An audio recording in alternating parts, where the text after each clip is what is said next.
Hello, everybody, and welcome to the NFL edition with Johnny, Alex, and Ben, episode 40. I am 130, your host, Alex Loosemore.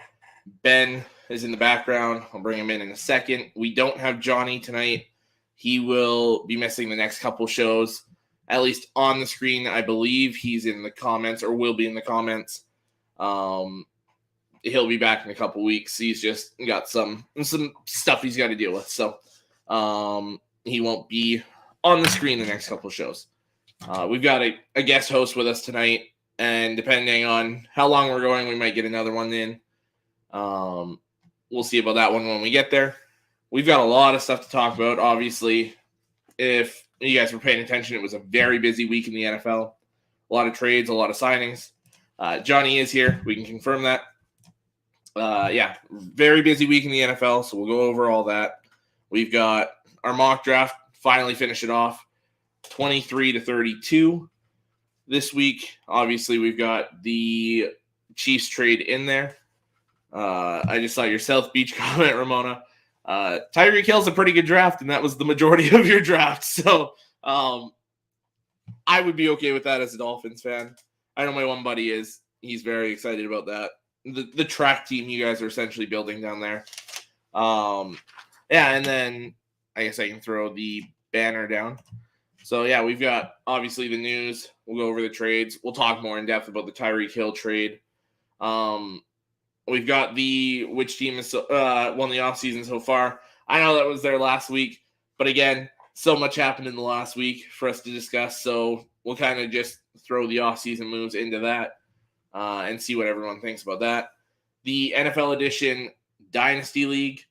We are going to start that this year. We're looking for about 5 to 6 more teams at least.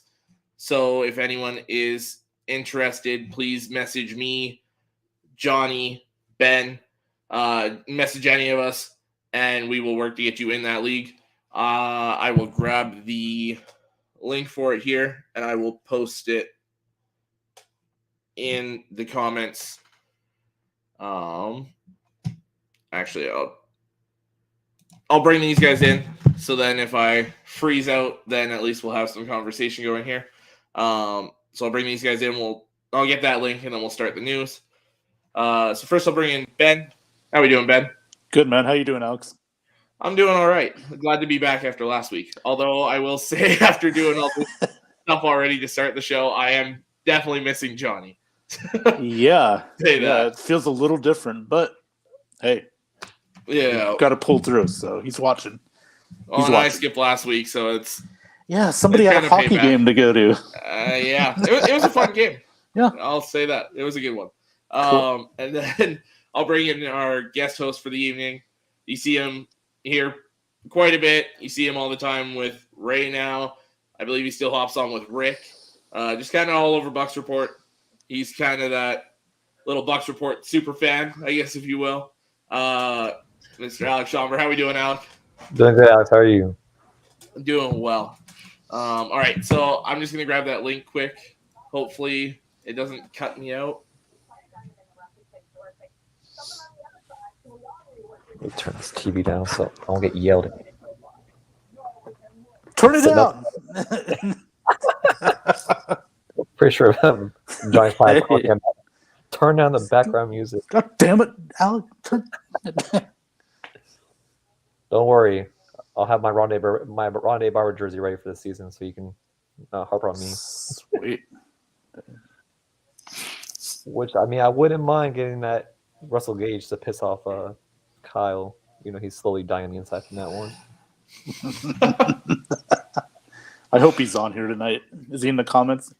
Oh, he probably is. I haven't seen him yet, but okay. He'll be there. I'm sure he'll show his face. Ramona's going off. She says, well, let's go South Beach, the cheetah and the penguin in Miami.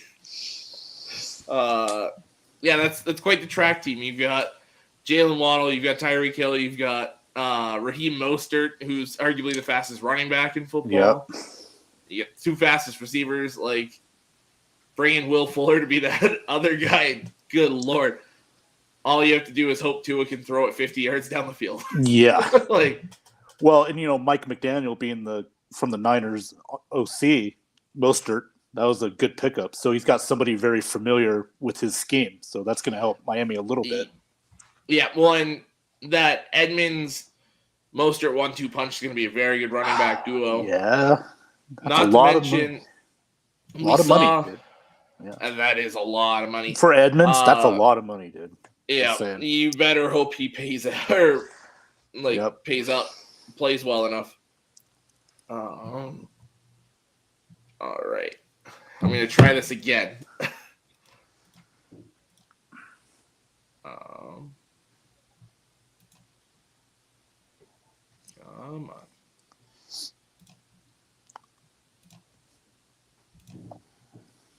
There we go. Hey, by the way, is that one trade confirmed yet with the which one? Tyron to Raiders? The signing, no. Tyron Matthews he's still available.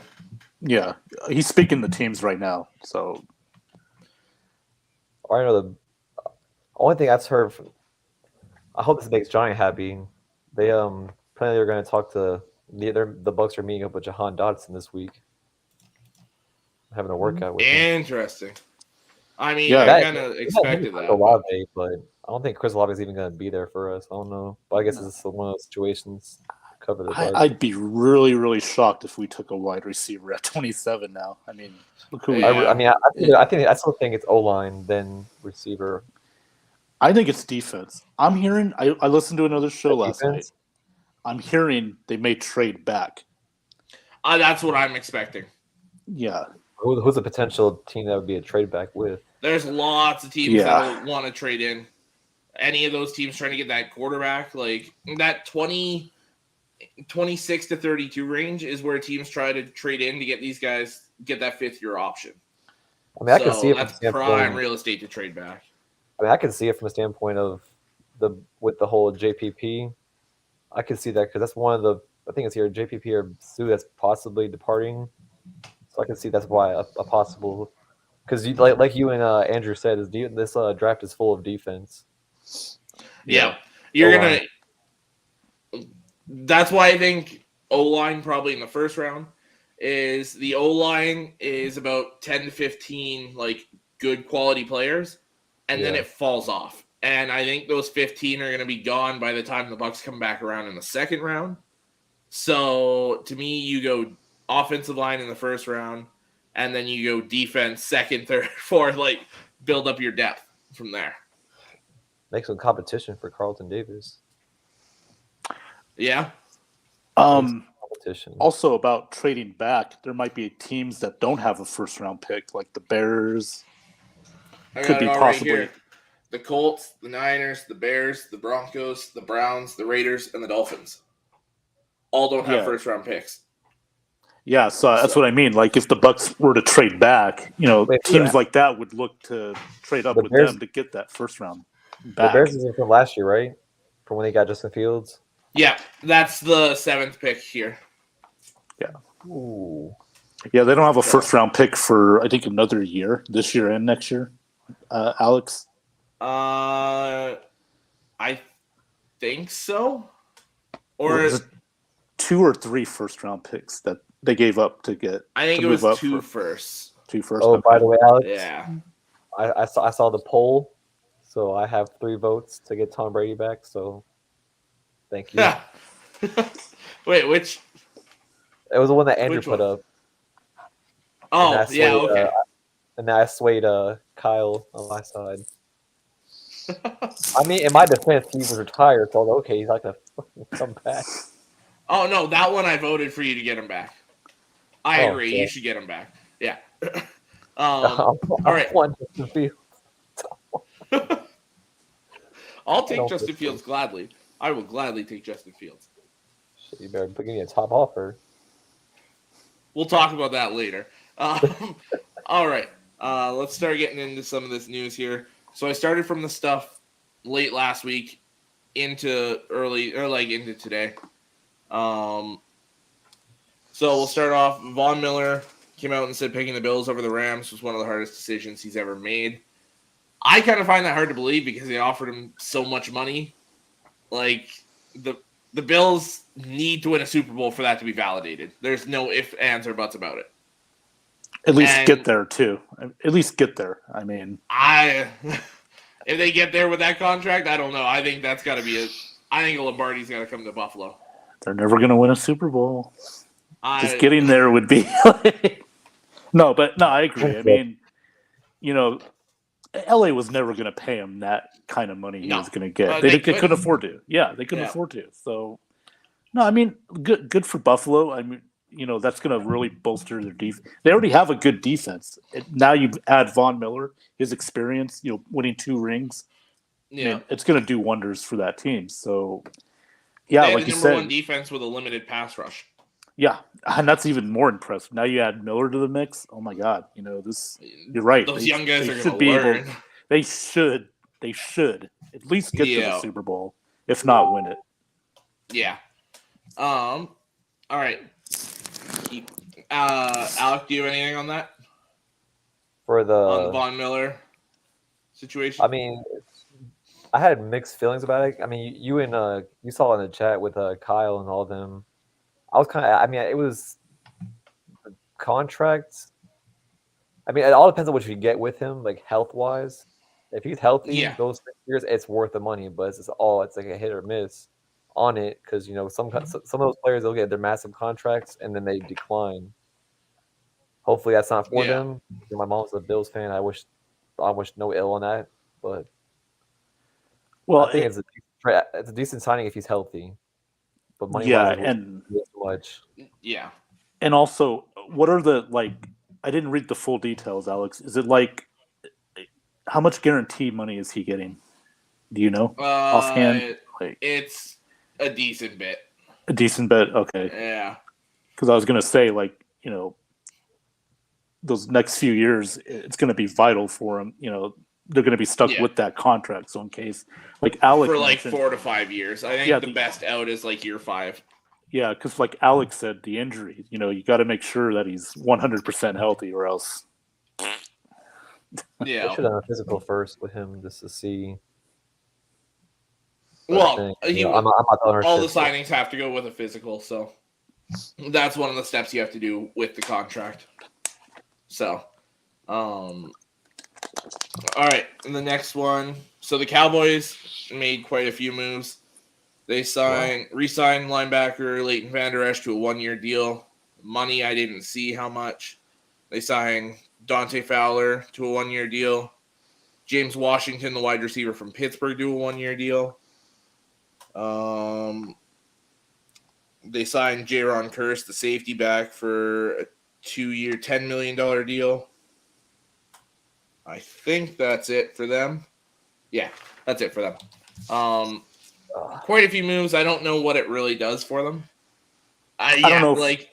I don't know if it's not a Super Bowl type move. It's not something like that. I think it doesn't hurt them, because you got them on 1-year deals. Washington's a solid pickup, especially when you're trading Cooper to the Browns. You got CeeDee Lamb, Cedric Wilson, now Washington into the mix. So not bad. I mean, it's still a pretty good receiving core. He's your third receiver. Yeah, absolutely. Right. Yep. I agree with Johnny here. He said the Cowgirls lost more than they gained by far. And definitely. Some people may agree with me, some may not. I don't have them winning the division this year. I might have them third. I got them second. In that division. I got them second. I got them third. The first, I think it's Philadelphia. I got Philly. Yep. I got Philly, then Washington, then Dallas. No, Dallas misses the playoffs. I will say, if and only if Dante Fowler is healthy and can play an entire season, not a bad move. It may pay off, but he's never healthy. So I think it's low risk, high reward. Put it that way. Yeah, absolutely. This is probably a bold take, but I feel like next year Daniel Jones is out of New York. I think that's happening. I agree with that. I don't know how he even made it to the first round draft. That's where the situation. What happened? He made the first round because he was essentially looked at as an Eli Manning clone. Like, that's the reason, and because quarterbacks are so overvalued. That's why he was a first-round pick. Wasn't he like a relative of somebody? Wasn't there a rumor that he was like a relative or somebody on the I remember Giants seeing something ownership? like that. Like on ownership or something, like a distant family member or something? Maybe. Okay. Yeah. That's just, but man, them Raiders are Daniel Jones is the worst quarterback in that division, and I feel like it's by a pretty wide margin. Yeah, he's not that good. No. And I think this year they just said we're keeping him because they don't trust the rookie quarterbacks this year. And you don't want to take on the Deshaun Watson heat. Russell Wilson pretty much said he doesn't want to go there without saying it. You're not getting Aaron Rodgers, so your best bet realistically is to tank with Daniel Jones for another year and then go get one of these really good quarterbacks coming up in this next class. Yeah. Yep. Personally, like.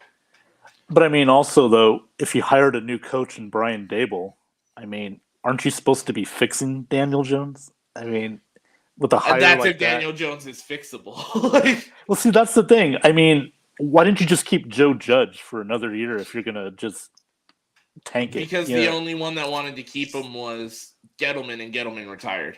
Right. They hired a new GM that wanted to pick his coach. I'm just saying though, like, if you're gonna go down that route, and you don't believe in Daniel Jones, why? I don't know. I just, like you said, I don't know if he's fixable. Right. Yeah. But that's just a sticky situation because Brian Daboll wasn't going to be available as a head coach next year, and if that's the guy you want, you just go get him. Yeah. So, don't worry, Ramona. I have your favorite player on my shirt. That's good. All right. The Panthers made a few moves too. I'm sure you guys love to hear that. Sure. Mostly in-house moves. Anyways. They re-signed DJ Moore, 3 years, $61.9 million. Wow. A little bit expensive, but very expensive. He's a good player. We haven't seen him with a good quarterback, so true. That's true. I think next year when they get a rookie quarterback too, or if hopefully it's next year, because if they go get Malik Willis, then they're getting you're Willis. gonna see the same thing. They're getting Willis. I hope so. I hope the chatter of Willis at 2 is just smoke for somebody to trade up. That's what I'm praying for. Yeah, because if we take Malik Willis, people, if you go look at the show for our draft last year,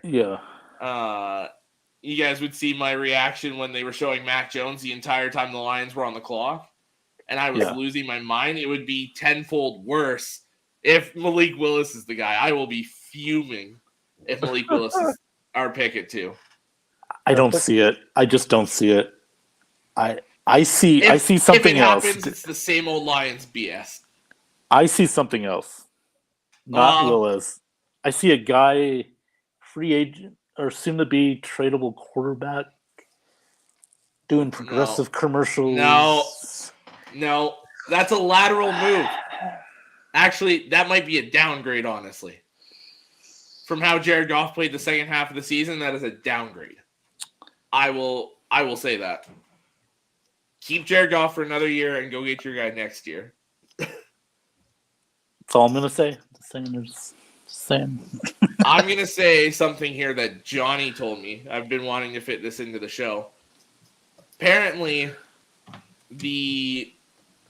inside the Jaguars facility and like people close to the Jaguars, they're not going one of these edge rushers here. And they're not going offensive line either. Sounds like the guy they want, and a lot of people are going to be surprised that this is the guy. Kyle Hamilton? Jordan Davis, apparently, is their guy they want. He's moving up big time from draft boards. Some of these teams see him as that generational player, and apparently Jacksonville might be one of those teams. And the one he gave me is MJD is still very much involved with the Jaguars, knows a lot of what's going on in-house. And in his mock draft, he has Jordan Davis going first overall. And you're starting to see more traffic going that way. Like Johnny says in the comments here, he's the number 1 defensive tackle in the draft. To me, defensive tackle at 1 is a little rich, personally. The last time we saw a defensive tackle anywhere near the top, it was Sue in 2011. Yeah. So, and that was second. But, I mean, they need a lot of stuff. And Jordan Davis in the interior with Josh Allen on the outside. It's a pretty nasty defensive front. Oh, yeah. But this is good news for you, though, Alex, because at number 2, hometown boy is going to... And I was telling Johnny this. He called me before the show. And I had just gotten to the point where I had Hutchinson out of my mind. I was like, he's gone. He's not going to be there at 2. Don't even think about him. Let's look at everyone else. And now it's starting to become he's available again. And it's like, damn, like, okay, so he might be available. So do I start looking at him? Do I keep looking at Trayvon Walker? I'll spoil this for my official mock draft on Saturday on North Sports Dynasty. I think it's Kyle Hamilton at 2. They missed on the safeties that they were going after in free agency. Safety's a huge need on that defense. Oh, yeah. It's safety and linebacker on that defense. We don't necessarily need an edge guy. It would just help. But safety and linebacker are the 2 big needs. So I wouldn't be shocked if that's our first round. And to tell you the truth, Alex, that could be a better play.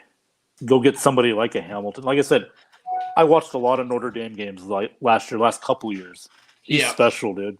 He can cover think so too. One side of the field. I mean, that middle of the field, he could fly anywhere. He may be better than Antoine Winfield when he was drafted. I mean, he has that kind of talent. Yeah. He does. He got that kind of talent. He's got the makings of one of those elite safeties. My only concern with him is he's always got to go for that big hit. And there's never really a rat tackle. He's got to lay the guy out every time. But he's good as that free safety floating around the field. He's good as that box safety. Playing that kind of Jamal Adams role. He can play that Minkah Fitzpatrick role where he can man-to-man cover. I see it more. I'm hoping more Minkah Fitzpatrick than Jamal Adams. You know what I mean? I see like a mix of the 2, honestly, is kind of what I get. But to me, I think personally, like, if you're going regardless of position, to me, he's number 2 in the entire draft. Me personally, number 1's Tyler Linderbaum, the center. But, Kyle Hamilton, I think, is going to be a special player. Yeah, I agree. All right, we'll get back to the news here. Unless, Alec, you have anything to add? Okay. It's like Detroit. Who cares? Don't worry, Alex. If y'all get Aiden Hutchinson, I will definitely support you and get you a jersey. I was like, I'll be getting myself a jersey. I ain't paying attention to fees, though. You can kiss my ass on that part. You cover that part. Like, to me, if we get Hutchinson, hell, maybe even if we get Hamilton, I might get a jersey. I'm still looking at a Penei Sewell jersey, too. That was my guy last year. To me, if we, as long as we don't get the Oregon kid this year, I'm happy. I do not want him. Sorry, but no, he's slipping. He's can't get them all. They're not all successes. I don't want them all. I wanted the 2 last year. I don't want the one this year. Oregon has a slim pickings on high rise players. Yeah. Speaking of Oregon players, Kyle got my favorite player, Super Mario. Yeah, I was actually just about to bring that up. So, and I'm gonna laugh. And they're gonna bring him they're gonna bring Atlanta Falcons to a 10-win season. Calling it now. You can laugh. Wow. What did you say, Alex? He said Atlanta is gonna bring Atlanta to a 10-win season. Calling it Marcus now. Mariota is leading the Falcons to a 10-win season. Playoffs. I'm writing this down. And you could write it down, put it, and copy it. As long as they have that O line, which is all Mariota needed, and you just. What I'm writing down is okay. I found him. Now I'm going to call the people to bring you to the mental health. Psych ward, yeah. For really, you really think Mariota is going to carry this? Give him 10 wins? Are you kidding me? I will say this. To me, if Arthur Smith was the OC in Tennessee the entire time, like when Mariota was there, Mariota might still be the quarterback in Tennessee. Like Mariota, to me, is the perfect quarterback for an Arthur Smith system. I will admit, he was better than I ever thought. He's done better than I ever thought he would in the NFL. I mean, he did win a playoff game. You got to give him credit for that, Yep. And surprisingly, he went to, he was always shotgun at Oregon. That's how the offense worked. How is he going to adjust to being, hiking the ball at the snap? Under center, yeah. So he's really adjusted. I just don't see him. I don't know. 10 wins is too much. Yeah, 7 or 8. 7 or 8. Yeah, I agree. 7 or 8. I agree, and that's another thing I agree with Kyle with, because if they get a receiver in the draft, that kind of helps them out. Because you're gonna need to draft 2 and build that defense. Like, I would build that defense first. I have faith in the process. They gotta go. I think defense at 8. Receivers so deep in this draft. Yeah, I mean, I'm looking Sauce Gardner kind of deal, getting somebody like him. If he's still there, like you don't think he'd be there? Okay, I'm giving Kyle hope because his hockey team doesn't give him any hope. So hoping the NFL team gives him hope. So on that Sauce Gardner thing, I'm hearing rumors about him there. I'm hearing rumors about him here. Makes sense there and there. Like, the Giants are looking to trade James Bradbury, so who says they don't go and replace him with Sauce Gardner? True. Good point. We're all thinking offensive line and edge rusher for them. Don't sleep on a corner there. I can see, if he's available at Carolina, I can see it because they have, what's that name, the player they got last year in the first round? I forgot his name. J.C. Horn. I can see them both lined up on both ends. Those two on the outside. Although they just paid Dante Jackson all that money. I think he's got to be one of your outside guys. And you don't pay that much to a slot corner anymore. Hey, but shout out to Jason Light. Came through for the Tampa Bay fans. That was my next point here is, I mean, the band's pretty much back together. Obviously, Marpet decided he's staying retired. Went to school. Yeah, he already bought his backpack. That's good stuff, man. That really is. I'm really happy for Ali, man. That's awesome. You got to take care of yourself before anything else. Exactly. Absolutely. Yep. You can only play football for so long, so you got to have that backup plan ready to go. So, good on him for that. The big one this week was obviously Leonard Fournette. Yeah, that was great. I mean, that shocked me a little bit, because it was just a money wise. Like, I'm not sure the whole deal about his contracts. I saw like the 20, I think it was like 21 million. 3 years, 21 million. It'll go up to like 24. Yeah. Yeah. Because I think Ben posted on Facebook saying it was like he was requiring like 8 to 9 or 8 to 10 million. He was looking for 12. He wanted up to 12. Yeah. He wanted up to 12. But first of all, no way he was going to get that. Yeah. No way. No way in the world. And not the way the market was this offseason. I really believe the Bucs. They had the offer ready, but if Leonard saw somebody that would pay him more, then I think he would have jumped on that one. But since nobody did offer him more, he said, "Okay, coming back." Well, and I think you're absolutely right on that. Because if you look at even all the stuff that came out that people were saying from like ESPN, CBS, all that, it was, even though he visited with the Patriots late last night, he's signing with Tampa this morning. It was, he went to the Patriots and then decided, you know what, Tampa's the better solution. I think it was down to those two. And then realized the Patriots weren't the better option, so he's going to Tampa again. Yeah, and wait 1 second, I'll be right back, guys. All right. DoorDash is here, by the way. Anyway, so again, I think it was more okay. I got the offer here in Tampa to come back, but let me see if I can just get a little more money out, from this team.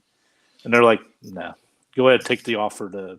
And I bet they even told him, take that offer there. We can't do this. We can't give you this much, but we thank you for coming by. So there you go. He's signed. He's here. I wonder if part of it was he always wanted to come back to Tampa, but was hoping one of those deals was better, so he could go back to the Bucs and be like, "Hey, I've got this offer. Can you raise yours?" Yeah, exactly. And I think this is a good deal, dude. This really is a good deal about the right now for the Bucs. So, hold on a sec. Okay. Yeah. There you go. We're good. All right. We're good. All right. Oh man.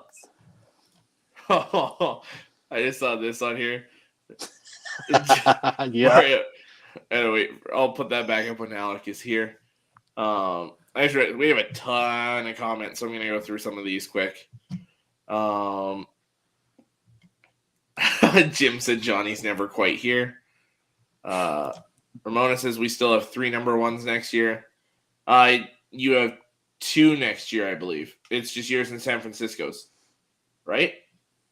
Who's your other one, Ramona? Because I believe it's just yours in San Francisco's. Wow, so Miami, that's not bad actually. When they're giving up, I didn't think about that. They gave up 5 draft picks, but they still have a couple first-round picks for next year. Well, and it was the 1st, 2nd, and 4th this year, and then a 4th and a 6th next year. Like, it was very, very smartly played by the Dolphins. Okay, so that doesn't. When you mentioned that, I didn't know about. I didn't read that deep into it. That's not that bad. Like, well, and here's what I was telling my buddy that was a Dolphins fan, or that's a Dolphins fan. I was talking to him about it late last night, I think. If Tua all of a sudden you find he isn't working out with all these weapons around him, you have 2 first-round picks to move up and get your guy next year. Oh man! And get that rookie contract again. Like the Dolphins they're in business. Like, yes, this is going to be a contender for the next few years. And they signed Armstead on the defense side of the ball. So. No, that's left tackle. Left tackle. Oh, they got their protector. I'm thinking. Never mind. Yeah. You're thinking Eric Armstead. Armstead. Exactly. Yeah. Okay, but still, I mean, geez, Miami, it's gonna look good, man. As long as Mike McDaniel can coach, I mean, this team and Tua, that's the key. Can he be your guy? I mean, I think it all rides on Tua because you've gotten Teron Armstead's a great signing. The rest of the offensive line guys they've signed are good, but not great. Yeah. But it's still a big improvement over what they had last year. So you've got the running backs. You've definitely got your receivers now. You've got a better offensive line. The defense is still there. Tua's the only question mark we have left. Gesicki's back. Like, Tua's literally the only question mark for me. Well, and McDaniels, obviously, but. Yeah. Tua's got flashes. He's flashed. Absolutely. So, yeah. He's back, he said. Yeah, they are. He's just got to turn his own camera on.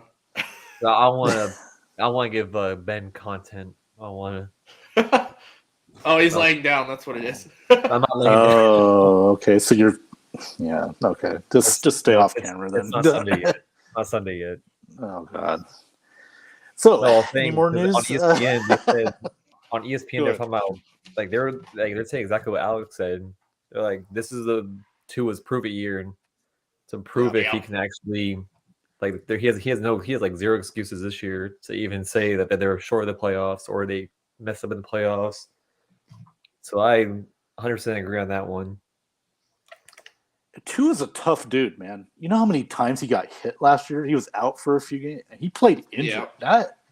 That gets respect for me right there. Like, he can play through a lot of pain and stuff.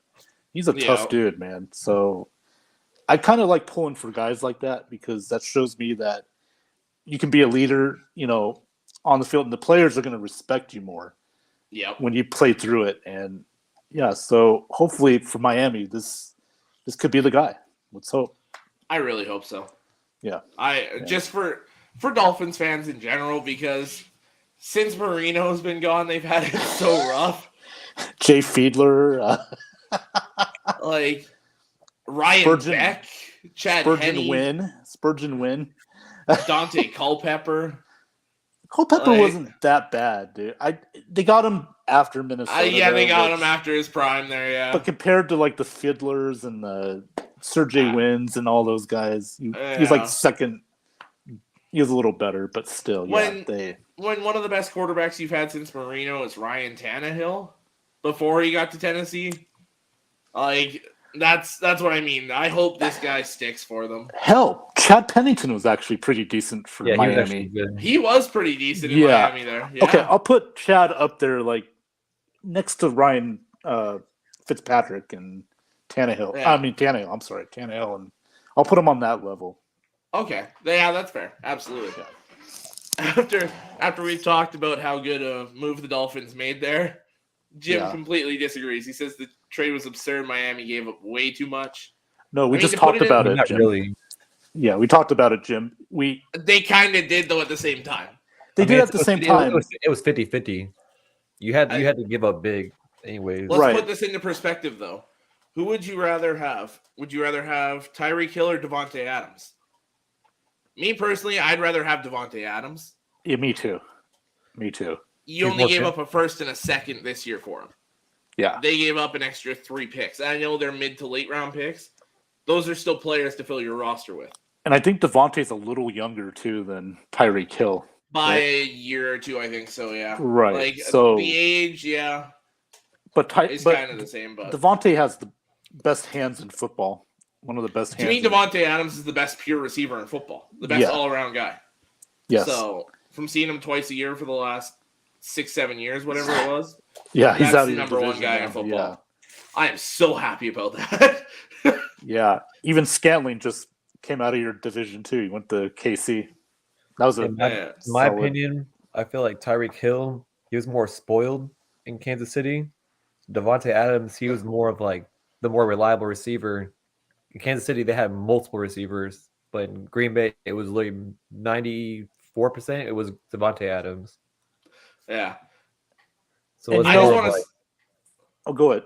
I was just going to say, like, Devonta Adams is now going to be playing again with Derek Carr. That's great chemistry.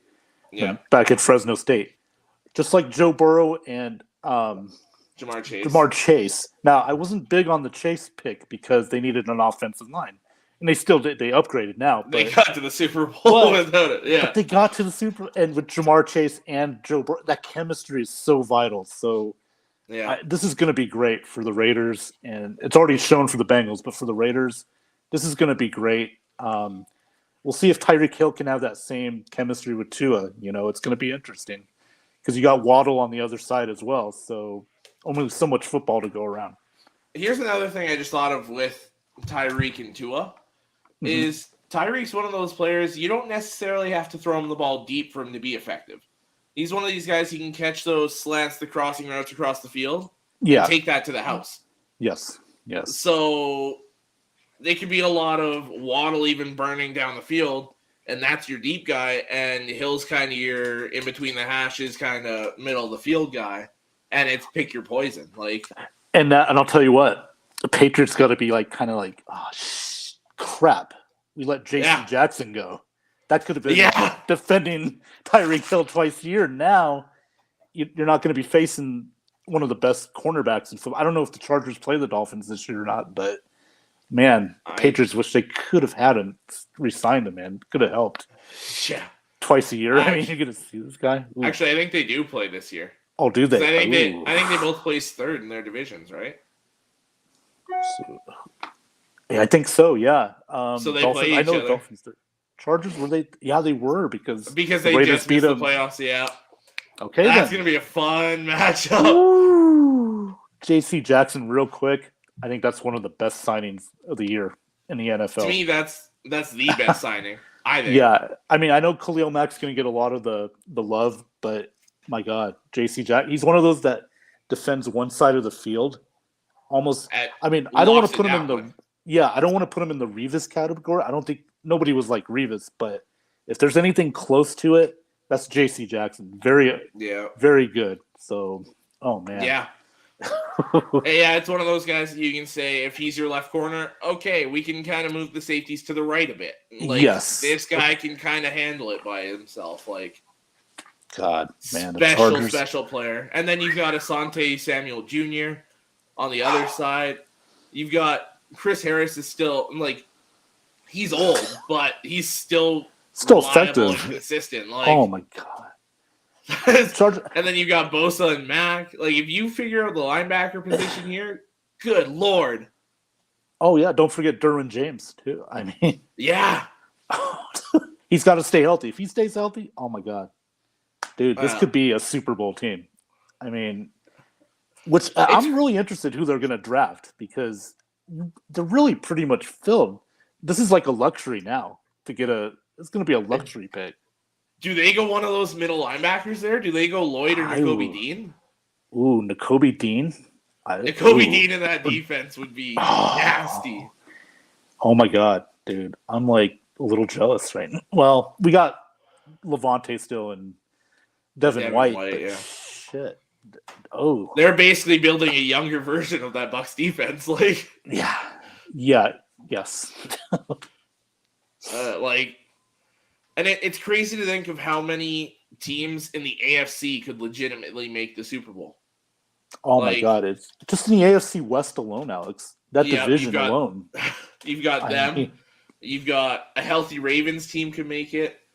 Yeah. The Browns and Deshaun Watson gets to play this year, which I don't necessarily think will happen. The Bengals were just there. Who says they can't do it again? The Titans, the Colts with Matt Ryan. Colts now. That's 9 teams. Yeah. The Bills, the Dolphins. Yeah. Like, you're looking at, 10, 11, 12 teams deep in the AFC. And there's only 7 spots in the playoffs. Yeah. This is going to be a fun year in that conference. Yeah, and the NFC I didn't mention the Patriots. Oh, the Patriots. Oh, yeah. I mean, they're still going to be viable. I mean, but it's going to be tough now. Yeah. I'll tell you, I know you got a lot of news. We're going to talk about Matt Ryan real quick, though. My God. Yeah. That's the piece we they can need. jump right into that now. Yeah. I love the move. I really love the move. He's the perfect type of quarterback for him. He's got a Jonathan Taylor, really good offensive line. You got Pittman, receiver. This is gonna. There's talks. I know he's kind of washed, but there's talks of them getting Julio. Odell Beckham's been considering going there. I definitely disagree with Ramon on that one. What's that? Holland or Darwin James. I picked Darwin James all the way. Now, here's the thing. If you're getting how they're playing now, I might take Javon Holland because I expect him to play a full 17-game season. Yeah. If you're getting Javon Holland at 17 games or Derwin James at 8 or 9 games, I'll take the guy that's going to play more games. See, I went to high school with him, so he was, I got, no matter what, I'm always going to support Derwin James, but because I think when I was a freshman, he was like a senior. He's like around. I think he's like around the same grade I was. Because he went to Derwin. Derwin's like one of those. God, man, if he just stayed healthy, he could be one of the best in the NFL. Period. He might be the best safety in the NFL because he's got those pure cover skills. He's a great tackler. Can play. Like everything I said about Kyle Hamilton, just better. Yes. Like Florida State. I saw the kid play for a few years. Man, he is the real deal. He just him and Ramsey on that team together. Healthy. Just stay healthy. Stay healthy, Derwin. I mean, that's all you need. And Alex, I hate to bring this up during NFL talk, but we might see a lot of upsets tonight. March Madness. There another one. Zona is looking like it's going down. Damn. My title pick. That's my title pick. God damn it. My title pick's still kicking, and their trail just got a lot easier if they hold on tomorrow. Who's that? Mine's Texas Tech. I had Duke. I had Duke. Okay. If they hold on tomorrow, the only one that stands in their way on that side of the bracket is Texas Tech. I'm sorry, Johnny. I'm sorry. Sorry.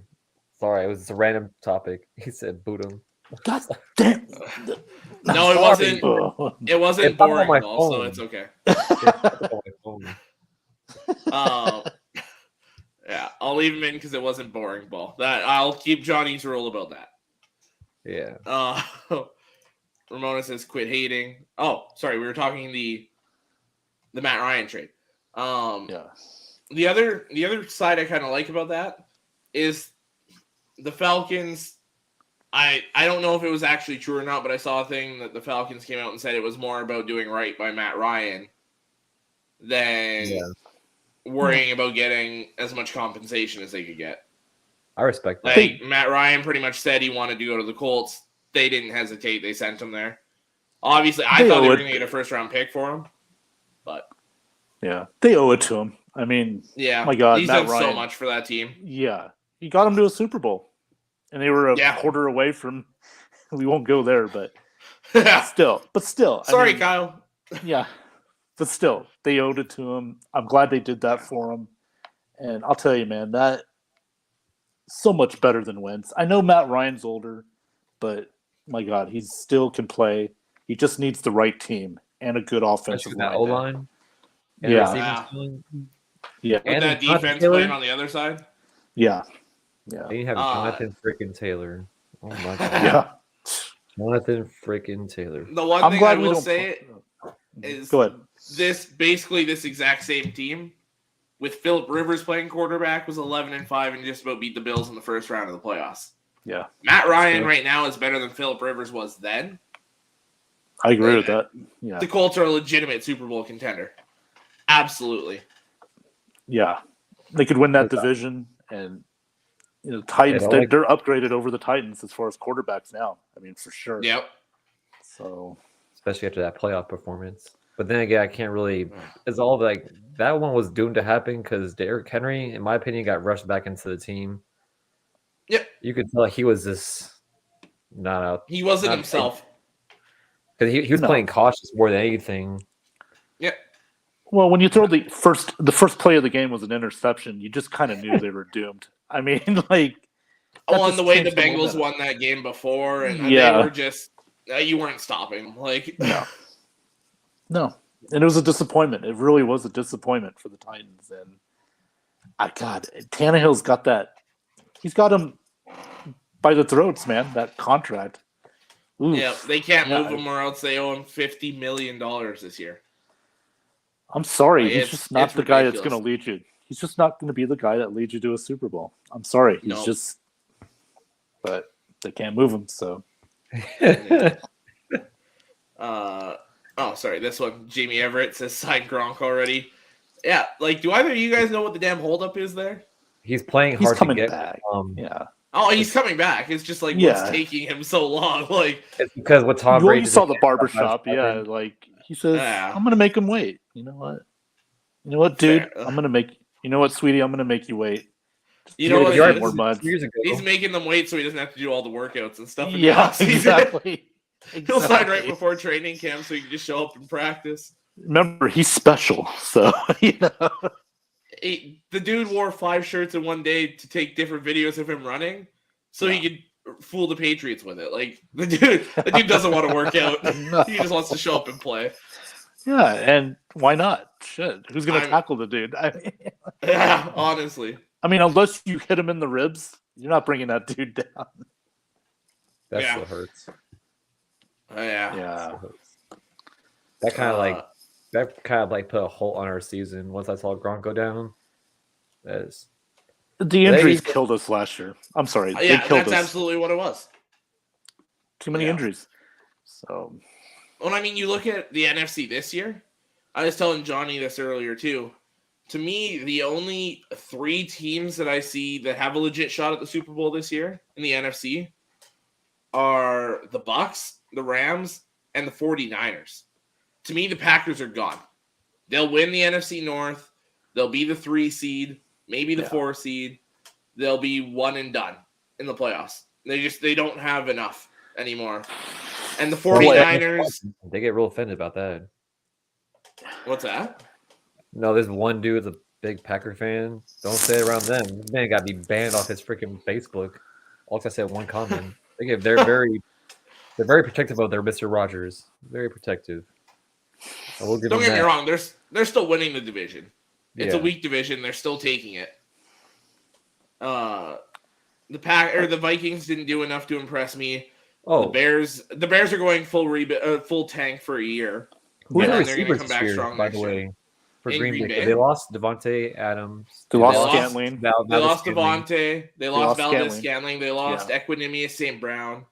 The only receivers they have under contract right now that are any name value. Tanyan re-signed. He's a tight end. But your only receivers of any name value, Randall Cobb and Alan Lazard. That's it. And he didn't trust Lazard enough to throw him the ball come playoff time. So these two better figure it out. Otherwise, they're screwed. Now, there is talks that both OBJ and Landry are interested in teaming up again in Green Bay. I heard that in Cleveland, but Cleveland's not really a front runner. I don't think so. No, Cleveland doesn't want them back. To me, that would make sense for Green Bay. They'd walk in and be the two best receivers on the team. But I don't know if they'll actually do it. They haven't gotten him any good receivers in the last decade, so who knows? Even if they have Beckham, he probably doesn't. He still have his ACL recovery to do. Yeah, but he'll be like mid-October. He'll be back. I think Godwin. They said that he's still slated to come back like October because they don't want to rush him back that fast. The Packers would because they have Russell Gage. They have hopefully Sky Miller, pulls a Debo and plays like him. Oh man, I think he's gonna get cut. I think he's gonna be the odd man out. To be honest with you, I mean, when that one play he did, that little run, that jet sweep, that's the most I've seen people excited about him in the stadium and Ray J over him my whole life. I was like, oh, listen, he's a fan favorite, dude. There's no doubt about it, man. But I'm just looking at that depth chart right now: Evans, Godwin, Perriman, Gage, Tyler Johnson, guaranteed. Cyril Grayson, who they like a lot. So I think Miller might be the odd man out. I would think Miller over Perriman personally. And the crazy part is I don't know. To me, that's just a personal preference. Okay. Yeah. So I don't know about the Niners. They can do the same things, but the Niners. They made the NFC Championship game with Jimmy Garoppolo, and that to me is an asterisk. That's if Trey Lance is what we expect him to be. I think they end up keeping Garoppolo. I got a feeling they end up keeping him for now. That's $25 million that you're probably just going to put on the bench halfway through the season at the very latest. But what teams left? Seattle, and they're not going to trade him in the division. No, they'll cut him. Unless Colin Kaepernick makes a comeback. You're going to have to start it. Like, some of these young guys are coming up for contracts right away. They're going to need that money. They're really going to cut him. I think so. I do. Because what does that do to Trey Lance if you keep him there and you're doing this competition? Yeah. All signs have pointed to them telling him 1 year for Jimmy and then it's you. And then it's going to be, oh, by the way, we're keeping him and you have to beat him out for the job. That kind of hurts that psyche a little bit, I think. You know how people are nowadays. No, I know. I just go ahead. No, I was trying to tell Ben this the other day because Ben was on live the other day. He was going over like the free agencies and stuff like that. I was going to bring this up because this is probably like more for Johnny and Ben, but I think the whole Tom Brady coming back they can look at it from two aspects. You get Tom Brady for a year, and you get Kyle Trask to learn from him. Unless they bring back Gabbard, my smart opinion would be keep like Tom Brady, have Tom Brady play and throw it up by like 20-some points in the fourth quarter. You see what you have in Kyle Trask to see if it's worth it in the long run, because you can benefit twice out of the season. No, I don't see why not. I don't see why. I don't know that there's going to be many games this year where you guys are up that much.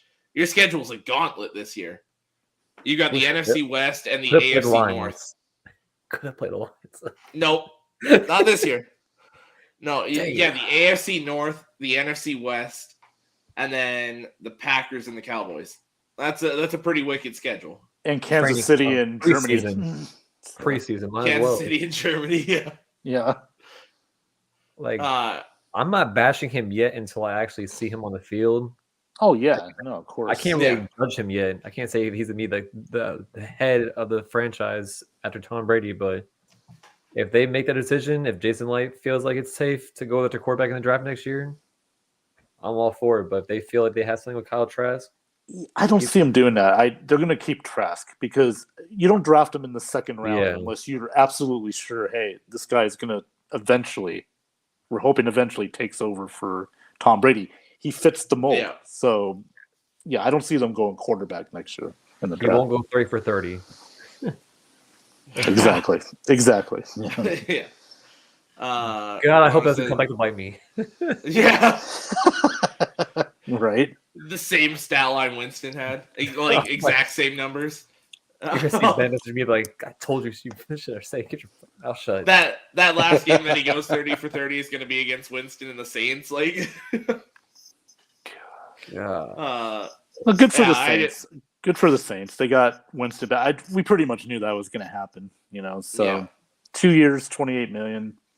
Well, they still got their offensive coordinator. I know people were saying, well, no more Sean Payton, which is true, but they still have Pete Carmichael, their offensive coordinator. Yeah. So he still runs the Payton-type offense. It's going to be interesting because now we know Kamara's going to face a suspension. So he's not going to have that running back that they're going to make him throw the ball more. That's the thing. The decision making. No, I don't. He's not on. Is he still there? I think he came back last season. He came back last year. I think he was a free agent, though. I do expect him to come back for one of those 1 year cheap deals. Yeah, and I wouldn't be shocked if they draft a running back. If honestly, second or third round. Yeah. Yep. Man, look at maybe a James Cook from Georgia. I think he would fit that offense very well. As long as the Saints don't get CJ Verdell, I'll be fine. Don't take my running back. You just spoke that into existence. I'll cheer for my team and have to support CJ Verdell. Like, he's what? Like, I'll admit, Oregon, they produce some good players. And I see a lot of upside in the right offense for CJ Verdell. He's got to have that right If I'm not mistaken, he tore his ACL this year? Earlier in the year? No, I'm just saying, me personally, if he didn't do that, he might be the first running back off the board. Like, I'm very high on CJ Verdell. He's going to be an absolute steal. Oregon have hope for him. That and Mariota. I don't know, man. I'm kind of worried now about taking Pac-12 running backs because Mr. Ronald Jones did not work out. And I was warned a few years ago by a friend of mine who's a USC football fan. Like, when they picked Ronald Jones, I was like, hey, so Ronald, I saw some games too. He looked good. He says, what do you think? My team got Ronald Jones. He's like, well, he better learn how to pass block. He's going up against better defenses. We didn't play defense in the Pac-12. So I'm like, oh shit. And thanks for the confidence boost right there. And outside of Utah and Washington, Pac-12 defenses are Big 12 defenses. Like, they go hand in hand. Neither of them play defense. Lincoln Riley is like perfect. I'll get out of the soon-to-be SEC Oklahoma and go into USC where, hey, we're going to score 60 points a game. So yeah. So I don't like the Viking. Just reading Ramona's comment here, and I saw Kyle farther down. Stop the Lions winning the division. It's not happening this year. It's Sharon Rodgers time. Rodgers, 7 wins is Aaron Rodgers, Mona. I think the ceiling for the Lions this year. If I get 7 wins this year out of them, I'm very happy. No, that's a good. That's 11 wins. No, I'm realistic. No, that's a good ceiling. I could see that, Alex. I mean, they're definitely going to improve. Look, last year toward the end of the year, all year they were in every game pretty much. They won most of them, except the Eagles. Except the Eagle game, we won't. And the Bengals game. And the Bengals game. But I no, will get this about the Lions, though. They do give up a fight when here and there, so they do give up a fight. It's not like they're just letting teams trample over them. Yeah, they do have some upside to them down the road.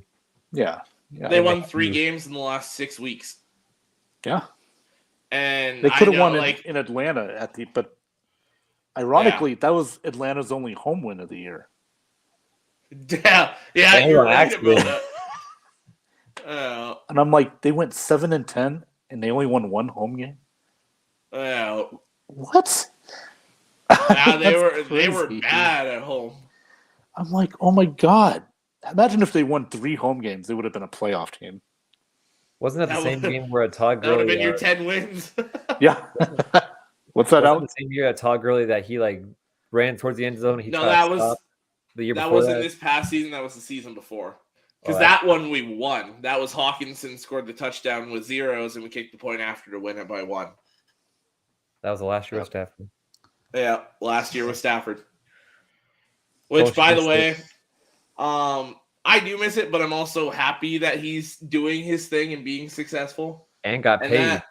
He did get paid. I was just about to say that. 4 years, $160 million. He's probably finishing his career in LA. It's safe to assume he's like 34. And I'm going to also say, as soon as Matt Stafford finishes his career, that's probably when you're going to see McVay say, you know what? I'm out of here too. Yeah. And I just saw something today too. The other Ram that was considering retirement, Aaron Donald, is working on an extension now as well with the Rams. So look for him to be signed for a few more years as well. Johnny Dean's trolling. Yeah, bastard. Johnny. You know what, Johnny? You're putting time out. I can do that now. It's only 5 minutes. Go sit in the corner for 5 minutes. Rethink what you do. Think about what you've done. That game still haunts me till this day. I was like, my friends were at home watching it. He's like, I never bashed him because he's like one of the few loyal Lions fans I know. Well, now that I know Alex now, but I was watching the game. I was like, oh, y'all probably got the win. He was like, wait, we tend to these up. I was like, we mean you tend to these up. I saw the field goal. I was like, I just feel for them. Like the Lions. Justin Tucker. Oh, here we go. Don't get blocked. Oh, see, and here's the thing is, and I've said this a few times before. I turned to my dad. I was at my parents' place watching the game, and as soon as I saw they were trotting him out for a 68-yard field goal or whatever it was, I turned to my dad. I'm like, we freaking won this game! Like, holy crap! There's no way he's making that far a field goal. And then it hit the upright or it hit the crossbar, and I was like, see, just barely short. And then it rolled over. I was like, you gotta be fucking kidding me! Like, and I laughed. I was just like, holy, like. So now I'm never doubting Justin Tucker again. They can trot him out for a 90-yard field goal. He's making it. Like, no, son, you're in timeout. Go. Yeah. Perfect. Yeah. So, yeah, I'm never doubting Justin Tucker again.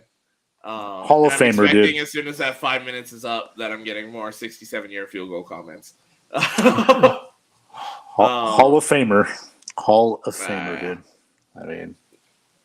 But damn, you know what bothered me last year with the Ravens real quick? What's that? The hell did John Harbaugh go for 2-pointers in 2 games? They lost the game because John Harbaugh went for 2 twice instead of you have the best field goal best kicker in football, and you go for 2. Part of me wonders if it was on purpose. Yeah, because you were so beat up. With that roster, you're one and done in the playoffs. Go get this better pick, get a better player, and reload for this. Yes, but it's just something I'm throwing out there. Like, Johnny, you bastard! Johnny switched over to Facebook and commented it again. He was like double punishment. 67-yard field. Can I put you in timeout on here? No, I can just delete your comment. I'm not doing it though. You know what? Johnny's going to get you a Lions jersey, number 67, and then on the back says loose more. I'll wear it. If he gets me that, I will gladly wear that. I'm just looking. We're so far behind on the comments. So wait, who's So you say the Lions are going defensive tackle in the first round. Who are you saying? No. Jack going defensive tackle. I'll say don't say in your opinion. You say that you're probably gonna go defensive tackle first pick. No, we all are going for second pick. Okay. So if I'm doing my mock draft, so if I'm doing that, I think if Hutchinson's there at 2. I think the Lions run to the podium and get him. I think that's the guy they want. Or Kyle Hamilton. I think it's down to those two personally if Hutchinson's there. To me, if you're talking the Lions' second pick, I'll kind of spoil that here. My bad. Why don't we do our mock draft, Alex? I'm sorry. Do we want to do the mock draft now? Yeah. Well, we can jump into it now. It makes no difference to me. I'm all for it. If you're all for it, I'm all for it. Yeah, that works for me. Okay. Alec will write down year 23 to 32 here. Yeah, I'm not on board. I get a spot. Yeah, you're like Rob Gronkowski. You're special. You know. A++.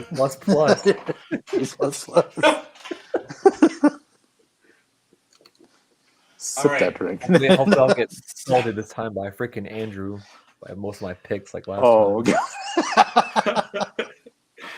If you're watching Andrew, I'm not drafting for you this time, so you can sleep peacefully tonight. Sleep all right. peacefully. I'm gonna start at 23 Arizona here. Just looking at who I have available. I'm going somebody to replace Chandler Jones. I'm going George Karlaftis. Oh, snap. Edge rusher from Purdue. I'm still behind. I didn't get to watch last week's episode on the mock draft. So I'm not. Oh, we all have. Wait, this are our own picks, right? It's not like how you guys have it in order. Yeah, you can do your own picks. It doesn't you can pick whoever the hell you want. Yeah. I'm behind the curveball on this one. So I've got Johnny's picks here. He sent them to me. So I'll write this in as we go. Okay. Johnny, right? I'm shocked he has. What's that? It's number 26, right? Starting at 23. 23 to 32. Arizona to Detroit. I'm shocked. I have him falling to 13. Johnny has him falling all the way to 23. It's Kayvon Thibodeau. Wow. Okay. I can see it. I don't see him falling that far. Especially now that Houston has Cleveland's pick. I think if he's there at 13, Houston runs to the podium to get him. That's just my personal preference. Ben will go to you and then to Alec. Okay. At 23, I got the Cardinals taking Trayvon Walker from Georgia, defensive end. Good pick. Yeah. Although he might move up a little bit. Yeah, he might move up, though. I'd put money that he's not there. I've heard him as high as 2. Yeah, that's what I mean. A lot of chatter about him. I've seen all the mock drafts, and like you're saying. Where do I? I have him going 15 to Philly. I had him there, and then I heard all that chatter about Kyle Hamilton, so I switched it. I cheated, but cheater. I've got Trayvon Walker going 15. All right, so just to recap the picks, 23, all three of me, Johnny, and Ben have edge rushers. I have George Karlaftis, Johnny has Kayvon Thibodeau, and Ben has Trayvon Walker. Alec, what is your pick here? I want to say they go O-line. And I say Tyler Linderbaum. Damn, okay. I think if he's there, that's a huge pick. No, that's actually a pretty good pick. I want to go on the offensive side. Just to give every reason why Kyler can't unsucceed this year. That O-line was brutal. It was bad. It was very bad. Yeah. All right, 24 to Dallas. I'm going with a guy that came up a little bit earlier for Johnny. I'm going defensive tackle Devonta Wyatt out of Georgia. Get somebody in the middle of that defense to pair with your edge rushers. Kind of helps out your middle linebackers a bit. I like Wyatt there. Johnny at 24 had George Karlaftis. So he's got another edge guy, which is smart with how the free agency works for that. Quiet down. Quiet down. That wasn't me. Ben? Dallas 24. Oh, my God. But Johnny, we agree. I got George Karlaftis too. Defensive. Yes. There's a few. You've kind of gone back and forth between me and Johnny, like agreeing with us. Like Hutchinson. Oh my God. You got Neil. Yeah. Johnny's going to be. We all agreed on Linderbaum. Yeah. Johnny's going to be mad because we're agreeing so much. Yeah. It's a bad day. God dang, Ben, why can't we disagree? I got to do my mock draft again. It's not always a good day when you. Haven't you, Cornette? What's that? All right. He said no freaking way, Ben. See? He didn't say freaking, but I wanted to, in case Facebook tried to report me for saying the F word. Did twice today, apparently. Damn. But what? My 24th pick, if he's available, be Nakobe Dean from Georgia, linebacker. You got Nakobe Dean 24? I almost went there. You got to replace the pieces that you left. Let's say went O-line. That was like my second option. When Dallas, if they get Nakobe Dean, him and Micah Parsons, that would be a lot of fun to watch as much as I hate the Cowboys. Yeah. That'd be dangerous. All right, 25, Buffalo. I would have gone edge rusher here, but I don't think they need that anymore. Nope. This is one of those teams that it's a luxury pick. It really is. And I'm going to beef up that defensive line a little more on the interior. I'm going Jordan Davis to Buffalo. Okay. I don't think he's there anymore based on what we're hearing, but I just realized he wasn't on my board yet, so I'm going to have him go off the board there. Johnny, another emphasis on the luxury pick. Derek Stingley was still on the board, so that's his pick.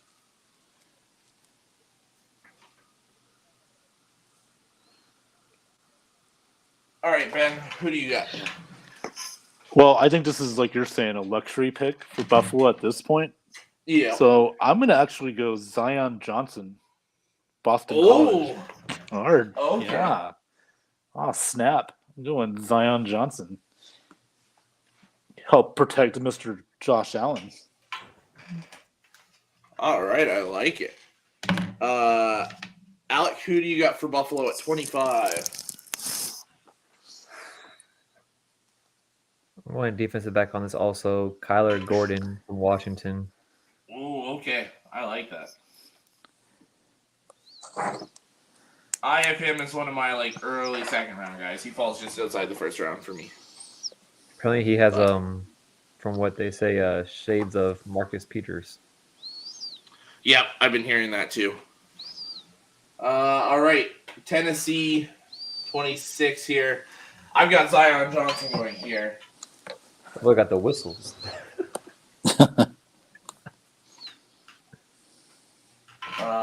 Yeah, I got the guard from Boston College going here.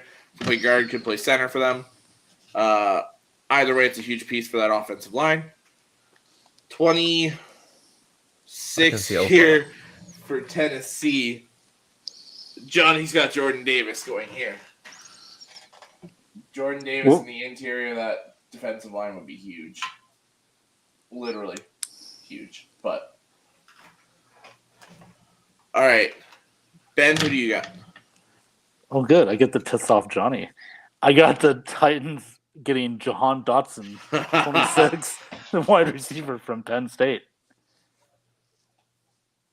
Although I don't think he'll be that mad anymore since our receiving depth's so heavy now. You're going to be surprised by his next pick. All right. Alec, who do you got? So I'm going offensive line, and it's a player that I've noticed. I mean, I really noticed about him pre, draft pro days. But I say, I think it's Trevor Penning. Trevor Penning, yeah. That man, wish he could fall to the Bucks so badly. That'd be my backup if Zion Williams wasn't available. So, funny enough, you just said that about the Bucs. At 27, I have Trevor Penning going to Tampa. I mean, I prefer pick either one. They're both two good offensive linemen.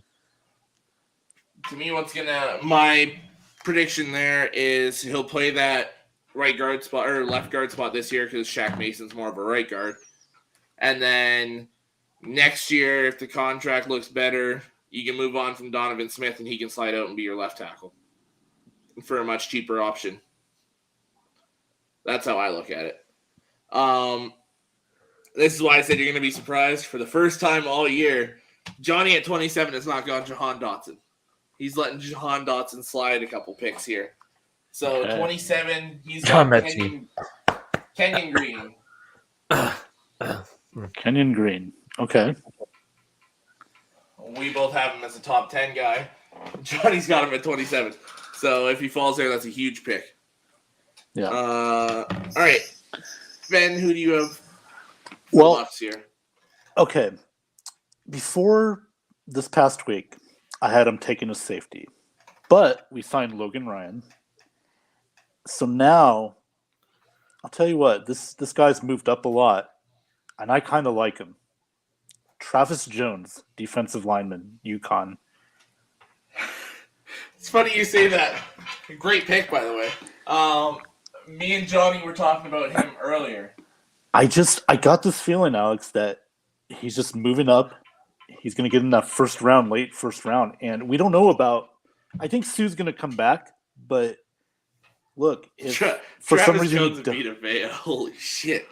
Oh, dude, you can behind Sue, if he comes back, he could learn from him. Yeah. And he could be a rotational player.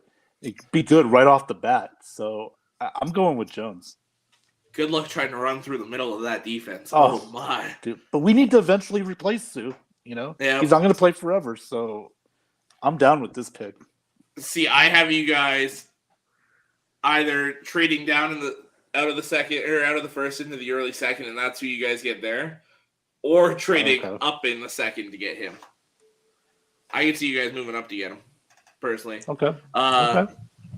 Just seeing before we get to Alex here. Corn has another defensive tackle. He has Perry and Winfrey from Oklahoma. Would be another very good pick. He's the more athletic 4-3 defensive tackle.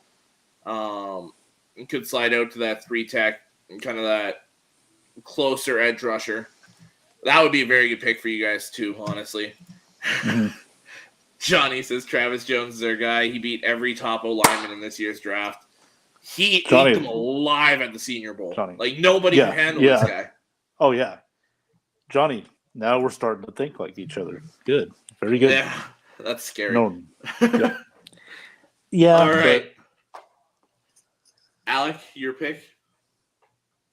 I'm gonna keep my foot down on this one. I'm sticking with Zion Johnson. All right. That one, Travis Jones, I didn't get to see a film yet on him. I've been only focused on like 3 lineman players so far. I was only at 3 players per skill position, so I'm still looking at every single person's pro day. I still got to rewatch the Senior. I was working that day, so I couldn't really watch it as much. After we get off, Alec, watch Travis. Go to YouTube. Watch Travis Jones, dude. Yeah, do it seriously. Yeah, you're gonna like it. You'll fall in love. I believe you guys. I didn't get to see it, so I really get that much. I really hope I think he'll be there. I just would love to get somebody like him. He's Johnny says he'll send you the tape. He's got you. That's his boy. All right. That's the guy he's fallen in love with this draft process. Nice. All right. Me personally, I've got Zion gone. Obviously, the pick before. I've been saying the past 3 weeks, I think you're gonna have to trade up to Buffalo or even Dallas to get Zion. The way the offensive linemen are gonna fall, I don't see him being there, unfortunately. But if he is, you guys should run to the podium and get him. Honestly, even over Travis Jones. Yeah, offensive line's a bigger need for you guys than defensive line, in my opinion. Wait till you see my. We saw the offensive line fall apart with 1 or 2 injuries. Yeah. That should be your guys' biggest focus. Don't worry, Alex. My Kansas City pick will shock you. Don't worry. Is he from Oregon? No. No. Okay. So part of me wants Michael to double Pittman up. went to the draft, I would say Michael Pittman. But, he decided to freaking transfer. Yeah. Don't blame to the U, right? To the U, right? I don't know. Alec, I don't know if I need to remind you or not, but Anthony Brown's going to be available still. I don't want him. I don't want him. Another AB. Another AB. If he goes there, I will personally go to every single game and make a sign saying bench that dude. Every time he walks on the field. I would love to see Anthony Brown just take his uniform off and just run around this. I will buy season tickets lower bowl just so my sign can be right by him and we can end zone throw a pick. You did it in Oregon. Might as well do it again. Look at that. He froze too. It was perfect. Yeah, right. As you were like this, it froze. That was perfect. And the sad part is I think he's I want to say, is he even coming back? Please tell me he's not coming back to Oregon next year. No, he's going to the draft. He's going to the NFL. They only have 7 rounds. They only have 7 rounds. Yeah. He's going to be undrafted. Yeah. He's going to go to the Lions. Undrafted free. Yeah. I hope he goes to the Lions. It'll make my freaking day. Karma recycles. The Falcons. I'd rather have him than Baker Mayfield. The Falcons. Kyle will probably lose his shit.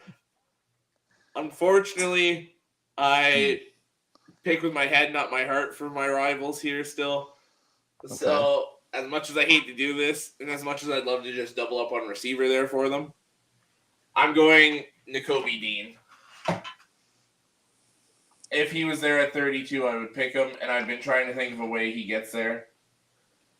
There's realistic ways he gets there, just not in my mock draft. Johnny at 28 here has Daxton Hill, the safety / corner from Michigan.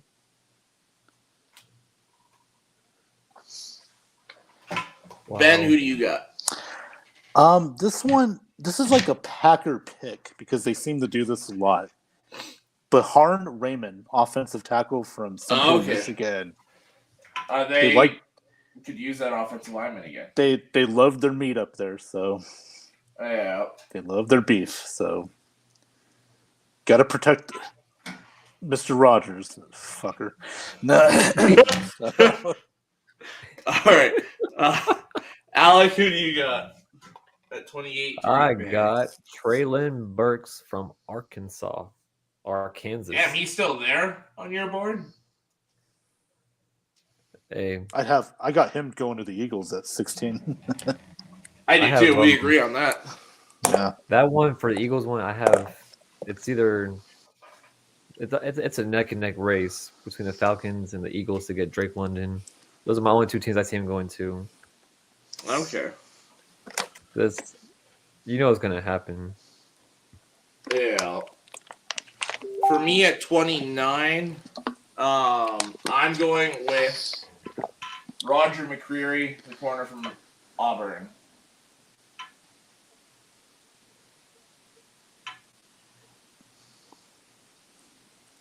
They found their safety in Justin Reed. They need a DB, or they need a corner now to match up.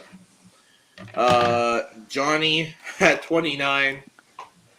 His boy finally comes off the board. Jahan Dotson to Kansas City. Oh, wait till my pick. Ooh. My pick. Ooh. All right. Ben, who do you got here? I got Chiefs going Andrew Booth, cornerback Clemson. Okay.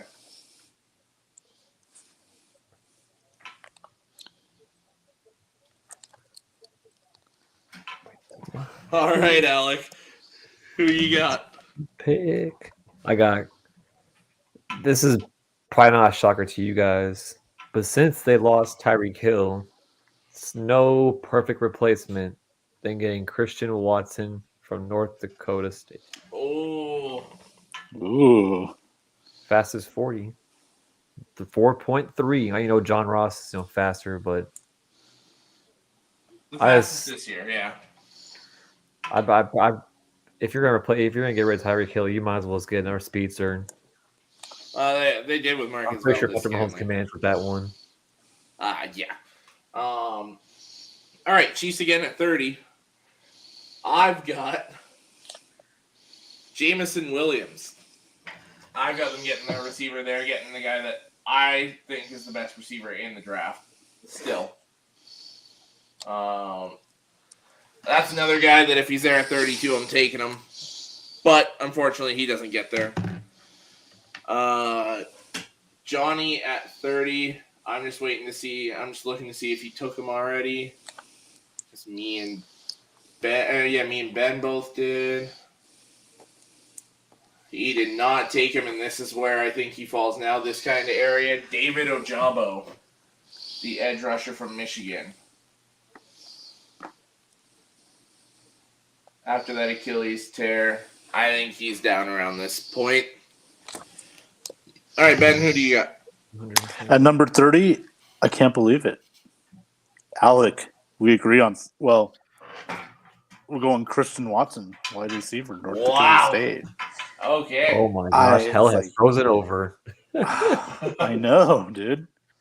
I almost took Jameson Williams in that one, but I was like, no. In the route running, always why. It's only because of Tyreek Hill trade. I want to mention something real quick, guys.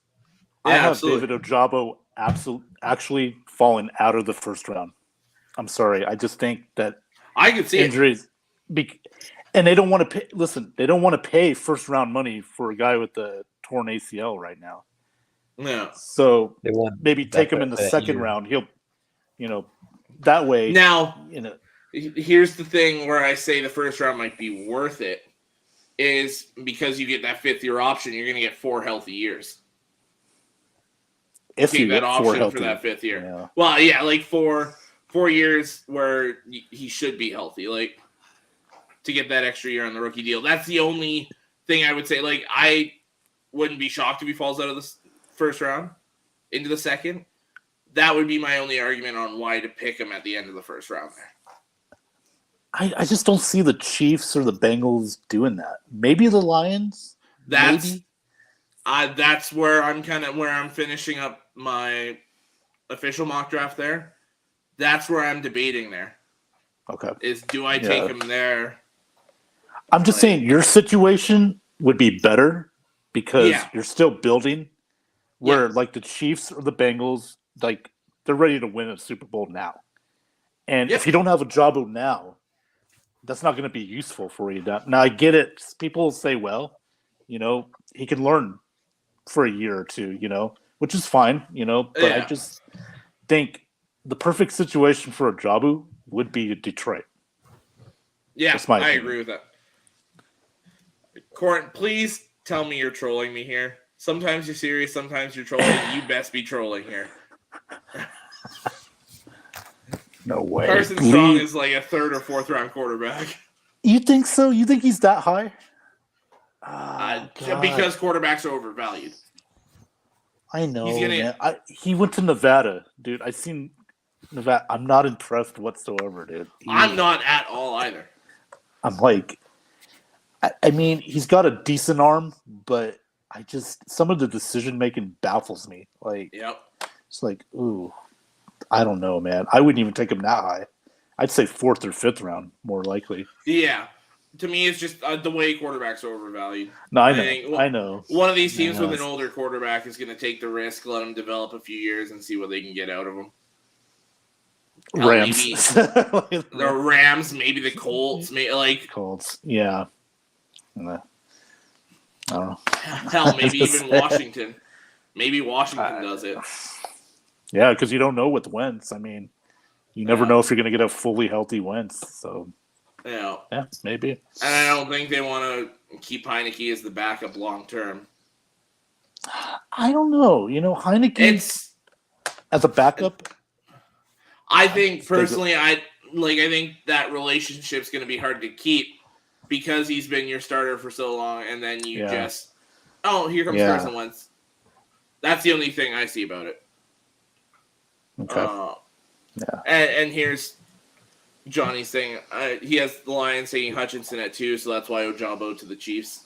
And the Chiefs are kind of defensively, the Chiefs are in that position realistically where they can do that because, and I mean, I don't like to compare it necessarily because it was a freak return, but Cam Akers returned from the same injury in like 5-6 months.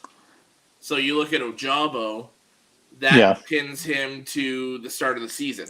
So Ojabo might be ready week 1. But that was a freak recovery, so you never know. Right. It's different people recover differently, so absolutely. But you never know. I mean, listen, I wouldn't be shocked if he got picked by the Chiefs or the Bengals, It wouldn't shock me. So. For me, I could see realistically even 28 to like 40. It's kind of my range for him now. Okay. Where my range before was like 7 to 15. Well, I'm gonna have to do we're gonna have to do our 3.0 because obviously I gotta because I already got him. Johnny's gonna hate that. God, Alex, God damn it! Right as I was supposed to get Alex picked for number 30, we'll come back to him. 31 for the Bengals. I'm just looking at what I have left for offensive line here. I'm going to do it, even though they've built up the offensive line a decent bit. They get one more guy. I'm going Darian Kinnard, the guard from Kentucky. Okay. That's not a bad pick. He's kind of falling down my board, but that's really their only need, so they go for it. Johnny at pick 31. I guess this is kind of another need. He has Kyler Gordon, the corner from Washington, going. 2 Washington corners going in the first round. Wouldn't shock me at all, to be honest with you. Kyler Gordon's a great player. Yeah. Ben? For me, with the Bengals, this is an interesting one because obviously they signed their offensive lineman. They got Kappa. They signed the one from Dallas, Collins. So Lyle Collins. They're all good now, pretty much. I'm gonna go defense here. I'm actually gonna go Dax Hill from Michigan at the corner. Oh. I don't know if that's necessarily a need.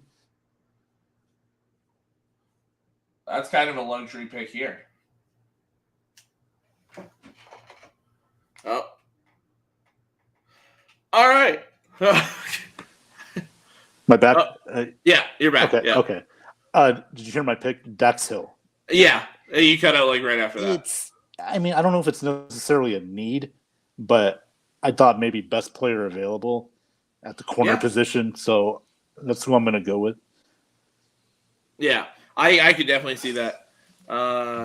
Corin has pick 31, Zion or Mario Goodrich.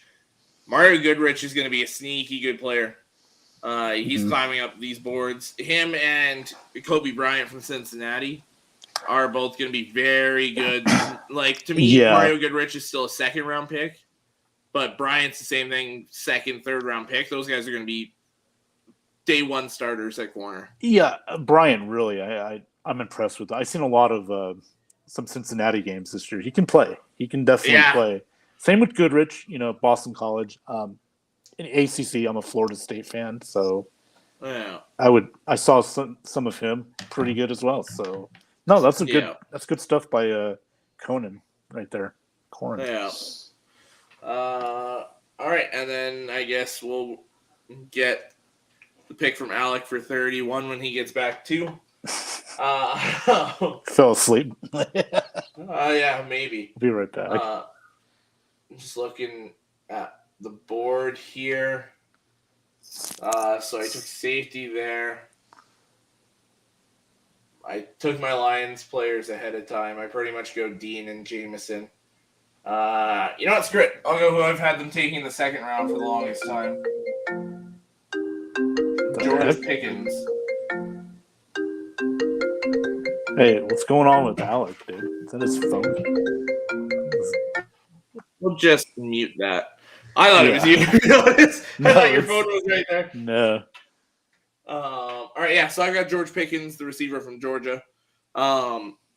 Christian Watson, to me, is right behind George Pickens.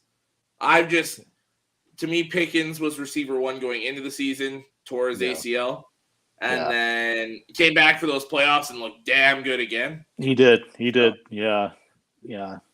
Johnny, it wasn't my phone. Since you said it in all caps. Johnny would say like that though. That's pretty good, yeah. Speaking of Johnny, at pick 32, he has Jameson Williams. I'm hoping he's there. Hey, dude, this is such a deep wide receiver class. I mean, it really is, man. You're looking at like 15 to 20 deep that are gonna play. Yeah, and play lots of minutes. Like yes, definitely. He corrected himself. Alec, answer your damn phone.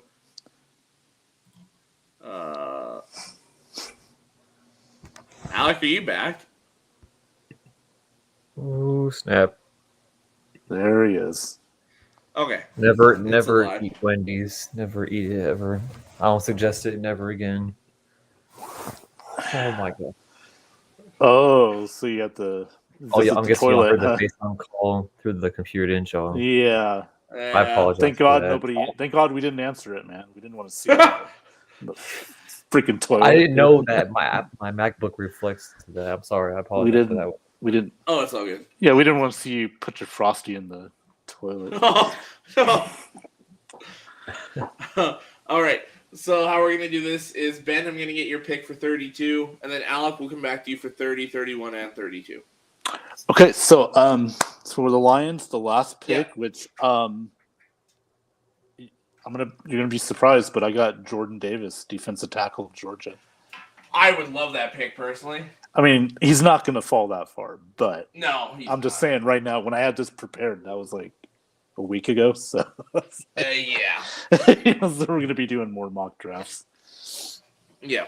Well, that was the same thing. I put Davis there just because he was still available for me. Right. And I was like, screw it. Let's go. Yep. All right. Alec, Kansas City, Cincinnati, and Detroit. Ooh, I got the 3P since, shit hit the fan. For pick number 30, I got Roger McCreary, Auburn. Oh, okay. I had him at 29, so. And then for Cincy, Jamari Salyer. Okay. Yeah, I know who you're talking about. The guard from Georgia, right? Yeah, from Georgia. All right, and 32.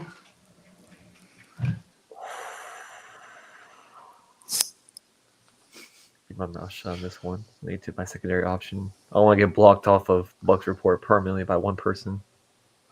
Ooh, no, I mean, Andrew tried to piss me off with a few of his picks, so go. This would have really pissed you off, so I'm just gonna keep my mouth shut. Go to text. Already saw your response to that comment earlier, so I'm gonna go Kenyon Green. Okay. What was the other one you were thinking of? It was a troll. Honestly, it was Carson Strong. Bastard. Sorry. It's the Jared Goff, you gotta find other options. Johnny says next week's show is Mock Draft 200. Christopher brings up an interesting thing. Do any of the receivers get traded? Like your guys' receivers? Do we see a Scotty Miller trade during the draft, possibly? No, I think he'll end up getting cut, being the odd man out, and then going as a somewhere signing on. Maybe we keep him on practice squad. I don't know. I don't think he'll stay on the practice squad if you guys put him there. Yeah. Yeah, because somebody will pick him up. Yeah, I understand. I don't know. One. What's that? I said you should tell Johnny about that one, see how he feels about it. Oh, he'll probably agree. Yeah. It's just numbers. That's all it is. It's just numbers at this point because we're so deep at that position. Although, Godwin's probably not going to play for a few weeks. So who knows? I mean, maybe, but that's kind of where I'm at. Is you can get like a 4th round pick for Scotty. Yeah. No, I'd There's do a it. lot of teams that need receivers too. So true. Yeah. No, I'd do it. I mean, I think Light would do something like that. Yeah. Get a 4th for him. Yeah. Corin thinks both Scotty and Tyler Johnson are gone. Don't worry, even Tyler Johnson's cousin agrees to that one. Yeah, Tyler really took a step back this past year. He really did. Holy. I mean, didn't run routes very well. Dropped some passes. That disappointed me. That disappointed me because I thought he was going to be pretty good, but can't win them all, man. I have an inside source. Oh yeah. Personal from a personal person. Because I think I told Alex this before. No, like while I was in Florida for the playoffs. Ironically, we were in the same hotel as Tyler Johnson's cousin. At first, we thought he was lying, but he pulled the pictures and everything, from like way back. The stalker. He says he's most likely going to get traded down the road because it's like a lot of friction between them two. Not really like it's like not really like friction, but it's like more of like who they have and what he has to be at the top, basically. So you're talking about between Tyler Johnson and like the coaching staff? Is there friction there? Is that what you're talking about? How he sees himself compared to everybody else. It's like so he's got kind of a hard battle to compete with. Oh, okay. Because he said that he's like every single game he's just like frustrated. Doesn't even want to talk about the games because he's mad because he doesn't show it to like the fans or like the team something like that because but it just be like AB and be mad about it. But this is how he felt because I asked him about it. But that's good. That's good. I mean, that's respectful. Don't show your frustration out at the team because then other teams will see that and I don't know, might not want to, but good guy though. Good. His cousin is a good person though. Okay.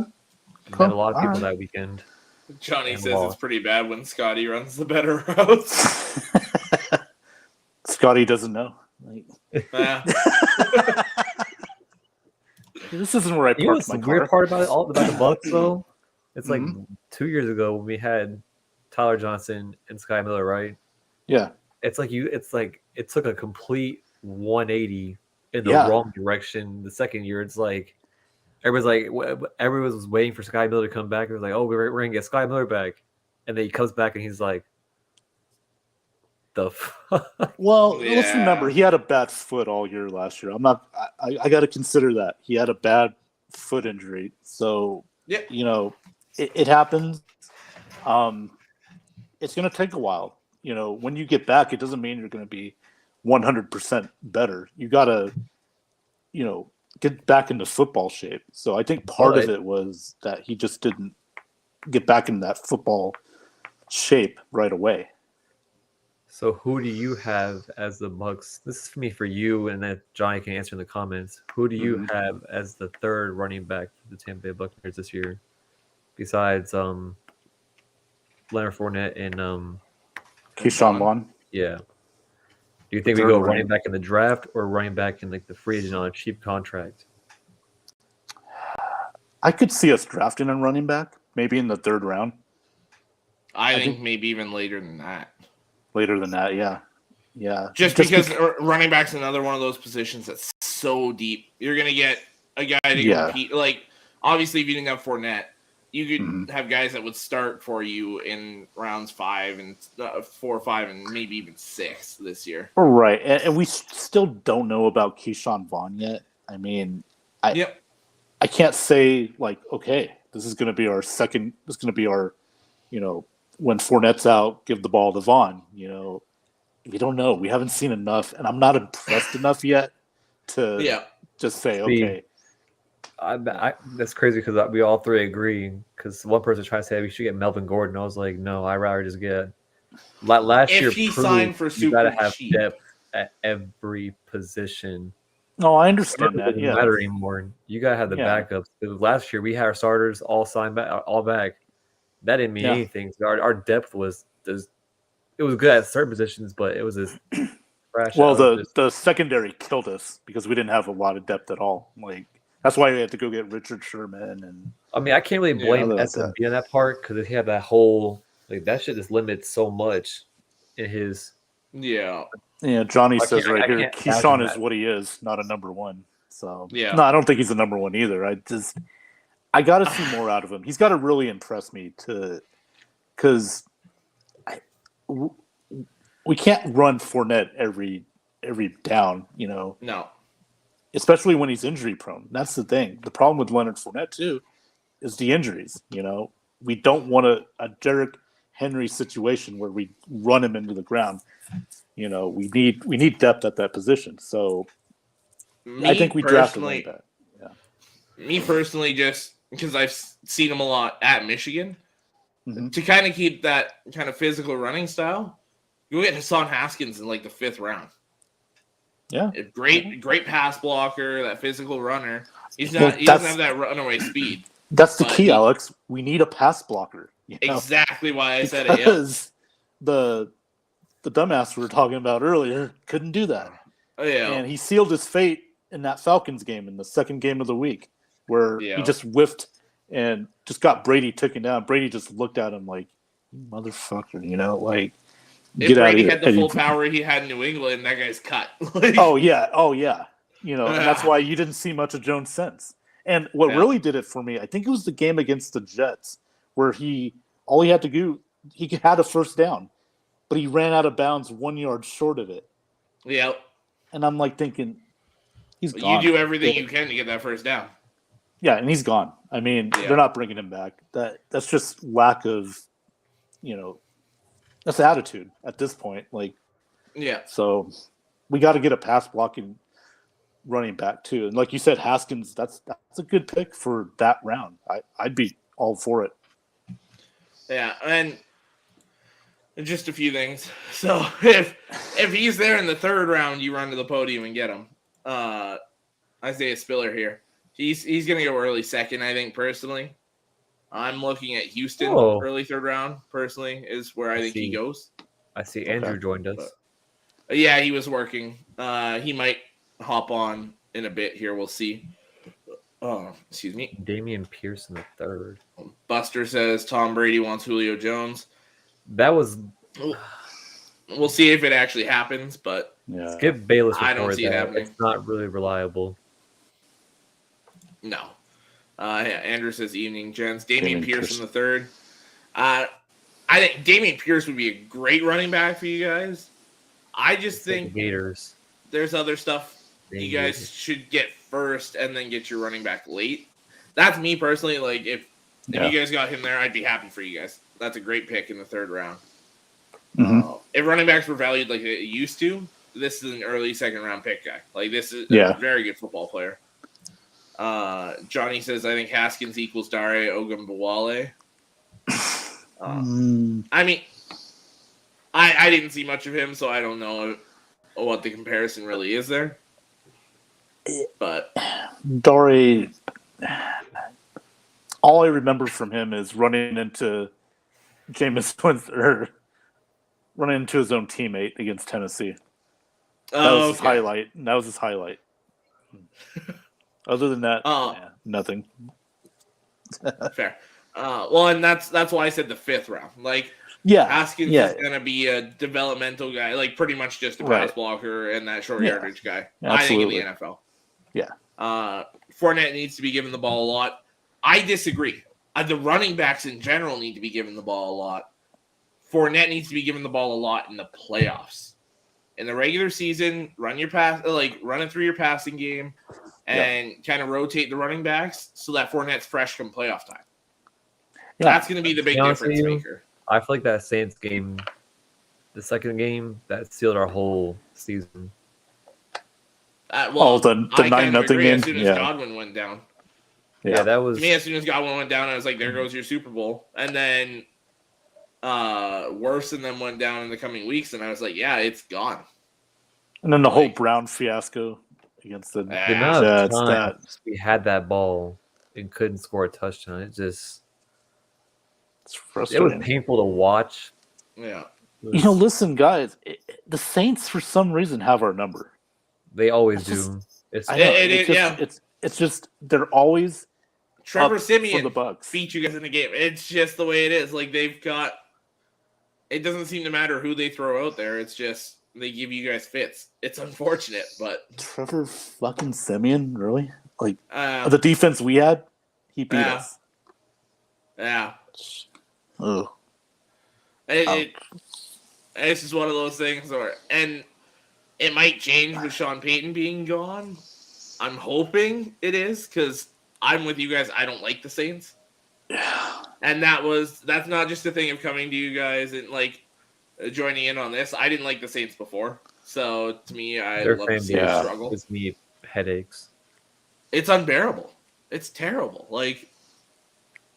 They win a Super Bowl, and then all of a sudden they're like the greatest team in NFL 13 years ago. I know, people. I know. Damn. See, no matter Alex, you were not even born yet, right? When the Saints season, I was 10. Okay. I was turning 11 that year, but close enough. Yeah. I'm convinced the Saints can go 2 in 15, and those 2 wins will give you against us, and they'll brag. I know. Yeah. Off season. We're better than the Bucks. God damn it. We said the same thing last year. Hey, where's that guy, that Saints fan that was on here several weeks ago? A month ago, yeah. Yeah.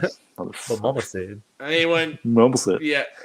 Mama said the same. Bucks of the devil. The Bucks of the devil. I like Pearson the third too. Big blocking back, good short yardage guy. Yeah, absolutely. Get Tyron Matthew and the other guy at corner. Who's the other guy?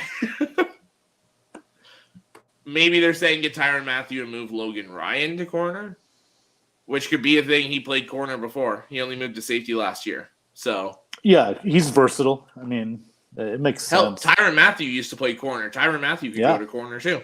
He was a good corner. So they're both interchangeable. So yeah, it makes sense. And yes, Johnny, I know. I was just saying it would be better to keep your running back healthy and energized for the playoffs. That's how I feel.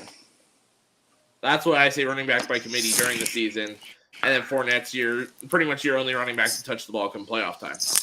So that if something, God forbid, happens, your running backs are ready to go come playoff time. Well, it looks like your title pick's still intact, Alex. They held Dukes on? They're up by 5 with 34 seconds to go. So I just saw they were up 2 with 2 minutes left. I was like, boy. My pick's done. Houston's beating Arizona. Wow. Yeah, and they're up by 12. 7 minutes to go. All right. All right. My friend owes me $500 on that one then. Oh, because I gave him his 4 game picks for today. It was plus 3,000. He bet at 400.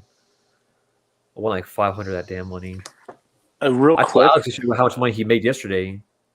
Off all the advice I gave him, he won 980,000 off the advice I gave him yesterday. Damn. I never bet it because it was to get that money, he had to bet $4,000.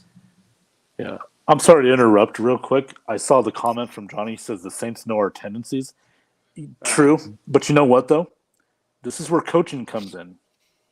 If you're Leftwich, if you're Arians, adjust. Yep. Make adjustments. That's great coaches do that. So I'm just saying. Aaron, you gotta remember that. Oh, I know. He's more of the administrator.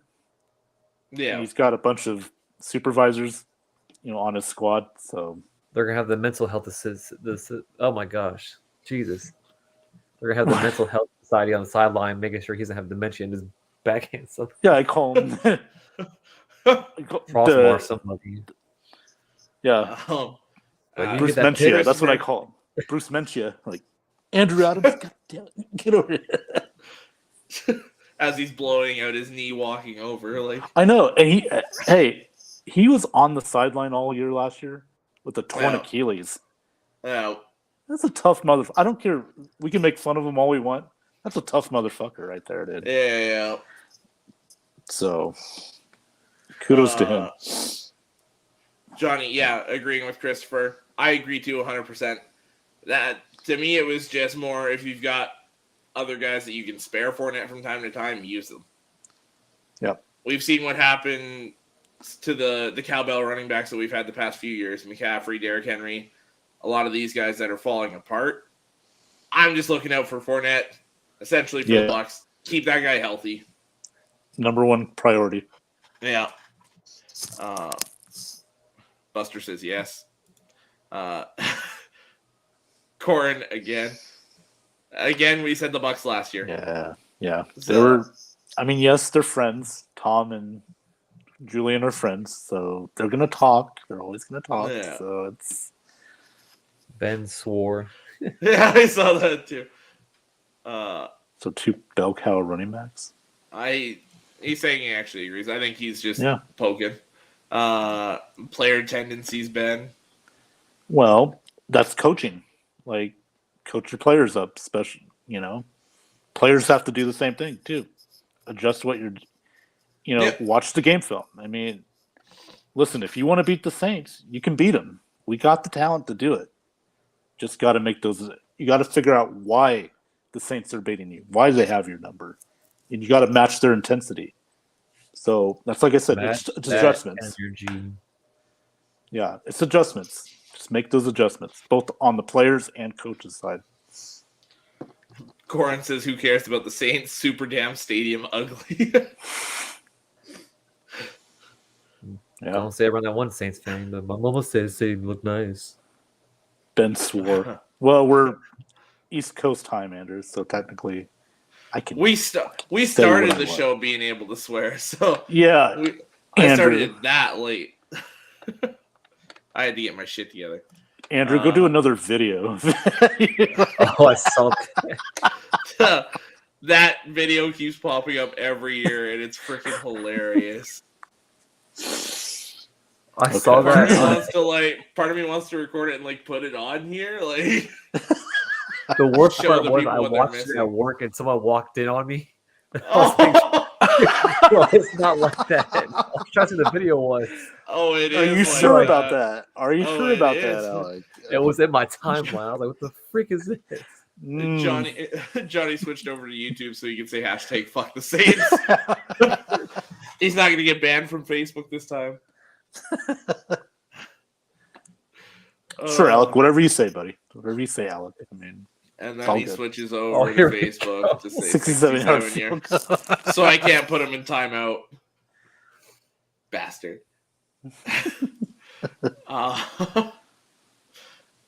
Don't worry, he's gonna give you a shirt that says 67. Oh, Andrew says he'll be on in 15 to 20. All right, so we'll kill another 15 to 20 minutes. And then we'll go on. Right as soon as he hops in, I'll just end the show.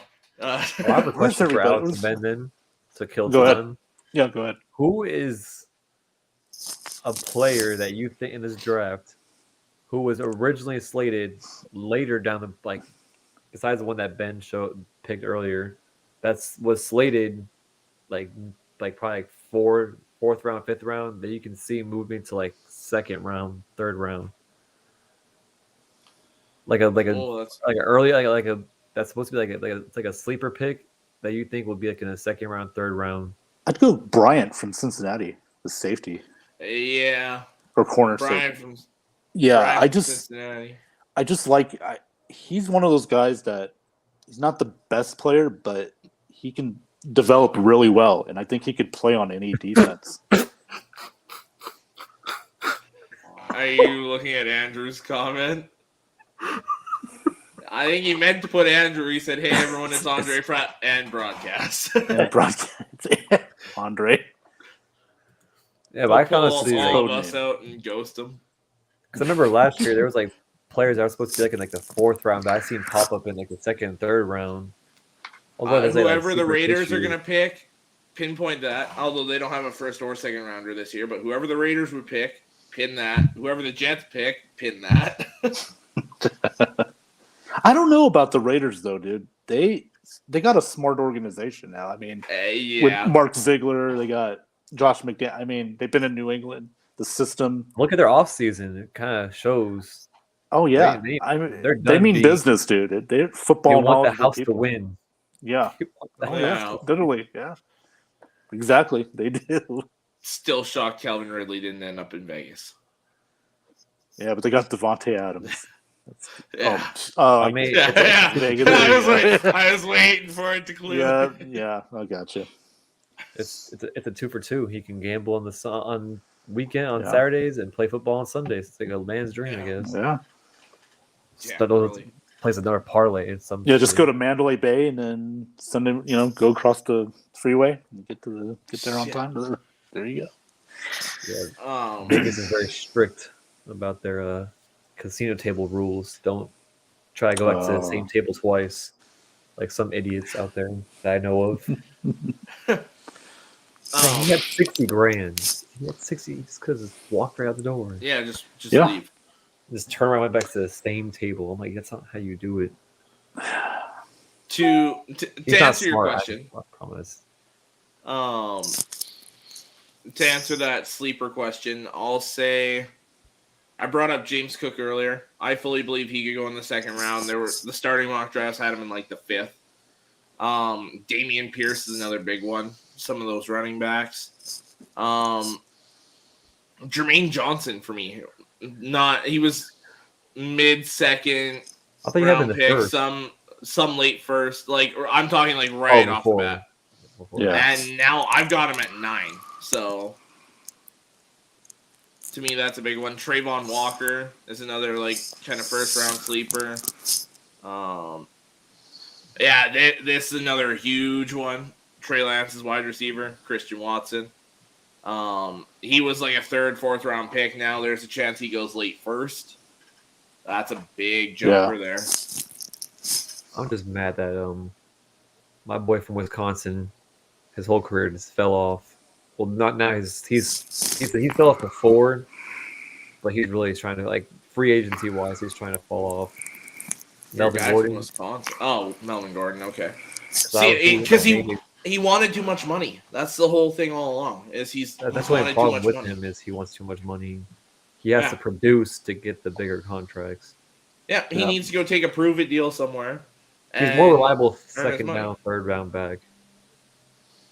Yep. That's all I can say. I completely agree with that. Let me tell you something. The running back position nowadays, once you're like 26, 27, you're a veteran. Yeah. Like, they just want to go younger and younger. And that's how it was with Danny Tomlinson. Like, his age started back. Yeah, it was a different era, too. LT is a different story, though. Different era, too.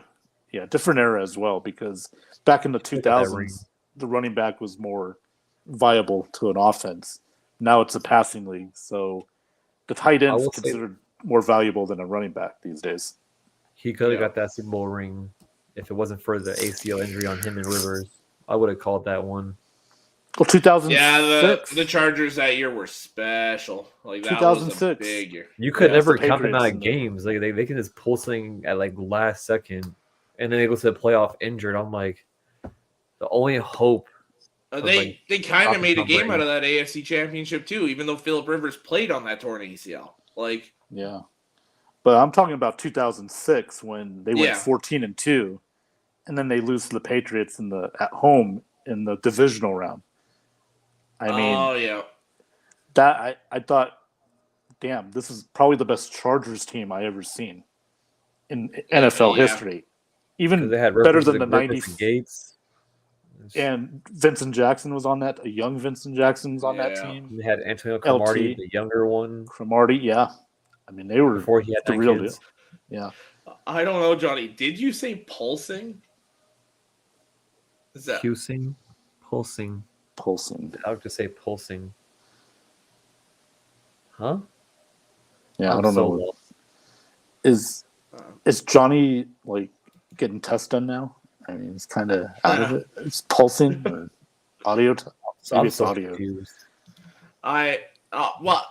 Johnny, I'm calling you out on this because in the mock draft, you had a running back at 21. And you said that's where the running back should start falling off the board. So make up your damn mind, dude. You had Isaiah Spiller going to the rewind the show and listen. I listened to the show. That's how I got you guys' picks for last week. Oh, he's probably talking about the pulsing. Oh, pulsing. Okay. I thought that was about the running backs. I was like, damn it, Johnny, I did listen. I thought he was talking about Alec doing something weird, like pulsing. Like what? Yeah, what saying that? pulsing. Yeah. He said I said pulsing. I don't remember saying pulsing. I don't know. I'm so lost right now. Yeah, it just sounded weird. Pulsing. What the? I think I would know if I said pulsing. Need a new mock draft 201.0. Yeah, Andrew says, I don't think I was more sure of a team to beat pulsing to get on the show. Chargers squad. There's only one other one that I probably would have thought of that I was more sure to beat them. And that was that Peyton Manning Broncos team, even though Peyton was on his way out in 2015.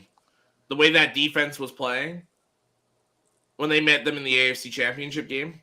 Yeah, they beat them 2015. That was the Super Bowl year for the Broncos. Yeah, I know.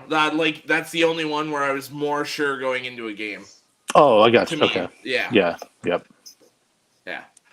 I just that one I figured there was no way Denver wasn't getting there. Peyton's last year. Defense was really, really good. Yeah. I see Andrew's pulsing to get on the show.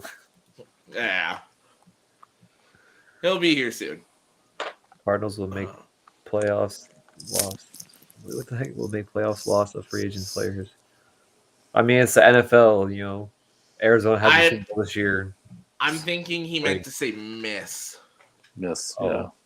Or he's trolling again. Super Bowl first over with. Tired of having his home team. Here he goes again. I would do it if I were. I mean, first off, okay, so a couple things. I'd be very happy if Goff was moved and we got Kyler Murray. You ain't doing a 1-for-1 trade. No. You gotta get like picks, money, like players. Probably 2 firsts and like a third. Yeah, you're giving up the 2nd and 31st pick. If we gave up 232 and a third, I'd be okay with that. Because basically what you're doing is you essentially traded Stafford for Kyler Murray, which is you're just getting younger at quarterback. Yeah. So I'd be okay with that personally. The thing I don't like, though, is that progresses the rebuild a little too quickly. Because then you're getting back to a quarterback that's going to win you a lot of those games you shouldn't win. That's why I've been so stressed to keep Goff for another year. Is because rebuild? No. Because at least my quarterback will shut the hell up and just play football. No, I'll say because you said what did I say? You said Baker Mayfield. I heard I didn't say it. You whispered it. I heard you. Okay, but I didn't say it. Baker Mayfield. Realistically, it won't happen because of the dead cap hit. So, because I mean, to me personally, it's more the culture. Baker Mayfield doesn't fit what they're trying to build. That's why I don't think it's realistic. I know, but I'm thinking, and I'm being serious now. I'm not joking. Yeah. Like, Detroit needs that. What's the word I'm trying to find the word for swagger? The phrase. Swagger. I'm talking more like that presence nationwide. Yeah. Because the Lions have been so like down in the under the radar for so long. You're looking for that piece to where it's going to gain you more popular. You're going to get talked about more. Yep. I still don't see it happening, but ultimately, I wouldn't be shocked. Seriously, Oh, I yeah. would not be shocked because Dan Campbell likes swagger. He's a swagger coach. Yeah. Good person, strong personalities. Johnny's comment there in a second. I personally would rather have Jimmy G out of Goff, Mayfield, and Jimmy G. Give me Jimmy G 9 times out of 10. Yeah. Like, I just don't see him doing it. I mean, not in the conference. No. That would be if he gets released and no other team really offers that much. Another thing I just thought of where I said keep Garoppolo, get rid of Garoppolo. Mm-hmm. They could hold on to him for the first couple of weeks, and if one of those quarterbacks goes down, kind of do what the Vikings did with Sam Bradford, like where their quarterback went down and they needed a quarterback, because then I believe it was the Eagles at that time got the first round pick for Bradford. If you hold on to Garoppolo and heaven forbid one of these starting quarterbacks goes down in training camp, you wait for that team to come calling and say, okay, we'll give you our first round pick next year. Right. Yeah. And you go get your quarterback. Makes sense. Yeah. So I could see them doing that. The one I laughed about is Johnny said Alex is not going to let Baker sleep in their stadium. I mean, it makes different commercials. Shows him moving out of, First Cleveland, Energy and then moving to Ford Field. Yeah. It's a good commercial. Hey, for Halloween, I mean, the kids would love nacho cheese poured into their bags. They'd love just anything poured into their bags. It's Detroit. Yeah. Ask Andrew about my thoughts on Mayfield. I will when he gets here. I'll keep that one in sight. Johnny says Jimmy in Detroit would be fine. And to me, where you said you need that quarterback with that like kind of national presence, that's why I see them waiting till next year. Is you're going to get one of these guys that has that national presence from college. You're going to get I'm hoping we stray away from Bryce Young. Personally, I'm not kind of a fan of his. Yeah, he needs to stay in college for another couple years, dude, to develop. I love the athleticism. I love the athleticism of the kid, but I'm just. Is that Wendy's, Alec? No, it's but never mind. What? What did you say? Look at Giant D's comment. I think Alex is frozen. He's in deep thought. He's like, maybe we should go after Baker Mayfield. I don't know. Now that I think about it. Oh, dang it, he caught him. The deep thought's over with. Yeah. I didn't fart. It was just. Did you fart? I was. Yeah. That's the last thing I heard before I froze. Yeah, it was Wendy. I was like, the what Wendy's, the fuck was that? No, the Wendy's. I was looking at freaking I think it's comments saying those kids will love anything better than the crack in the bags. It's okay. You made the cheeks clap. That's all right. It's all good. We all do that. Especially when you eat Wendy's. No, the worst was earlier was worse than what that was. Johnny says these kids love anything better than crack in their bags.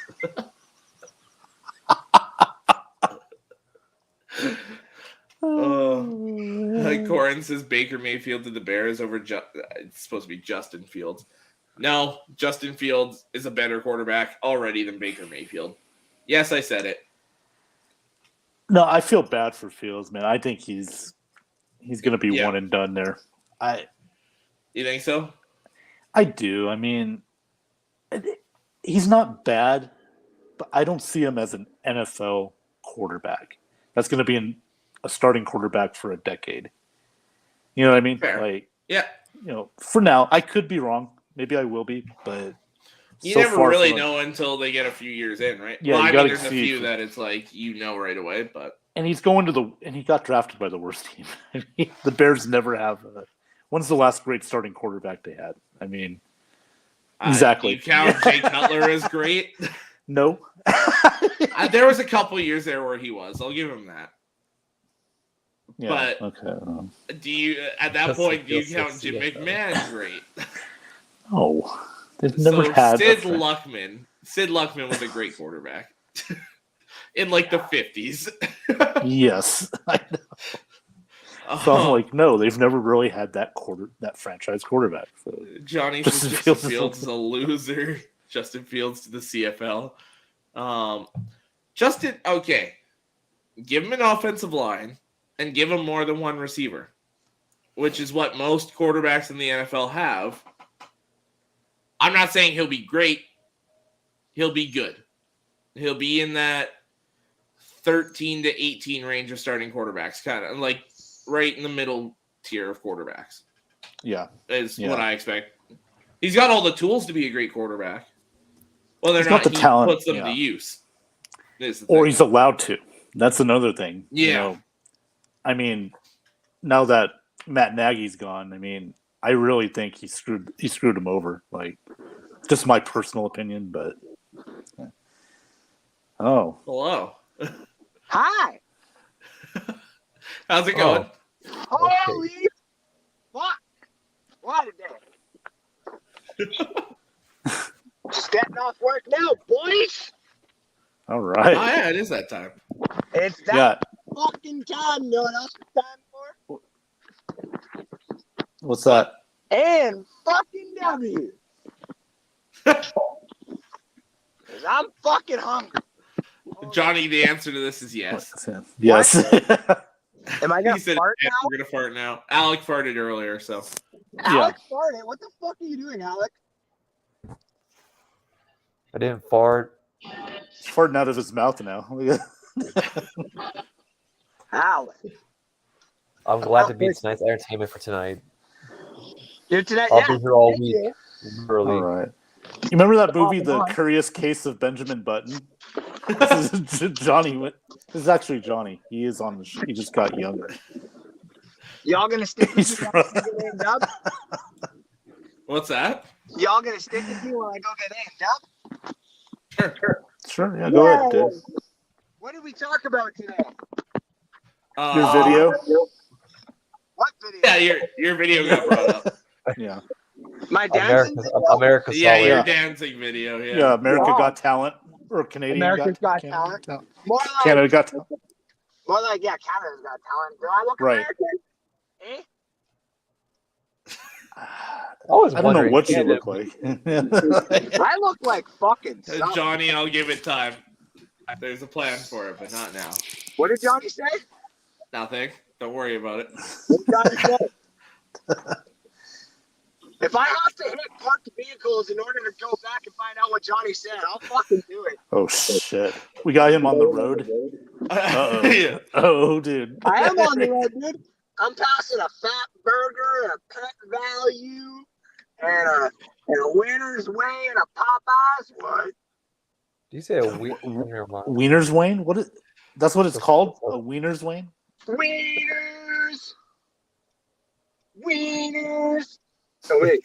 I think it's supposed to be beaners, man. What the fuck are we talking about here? I don't even know. So, we finished off our mock draft. We talked about a bunch of the offseason moves. The Tyreek Hill trade was brought in specifically. What a dumb fucking trade. Don't fucking do it. Oh, yeah, let's get your opinion on this. What a dumb fucking trade.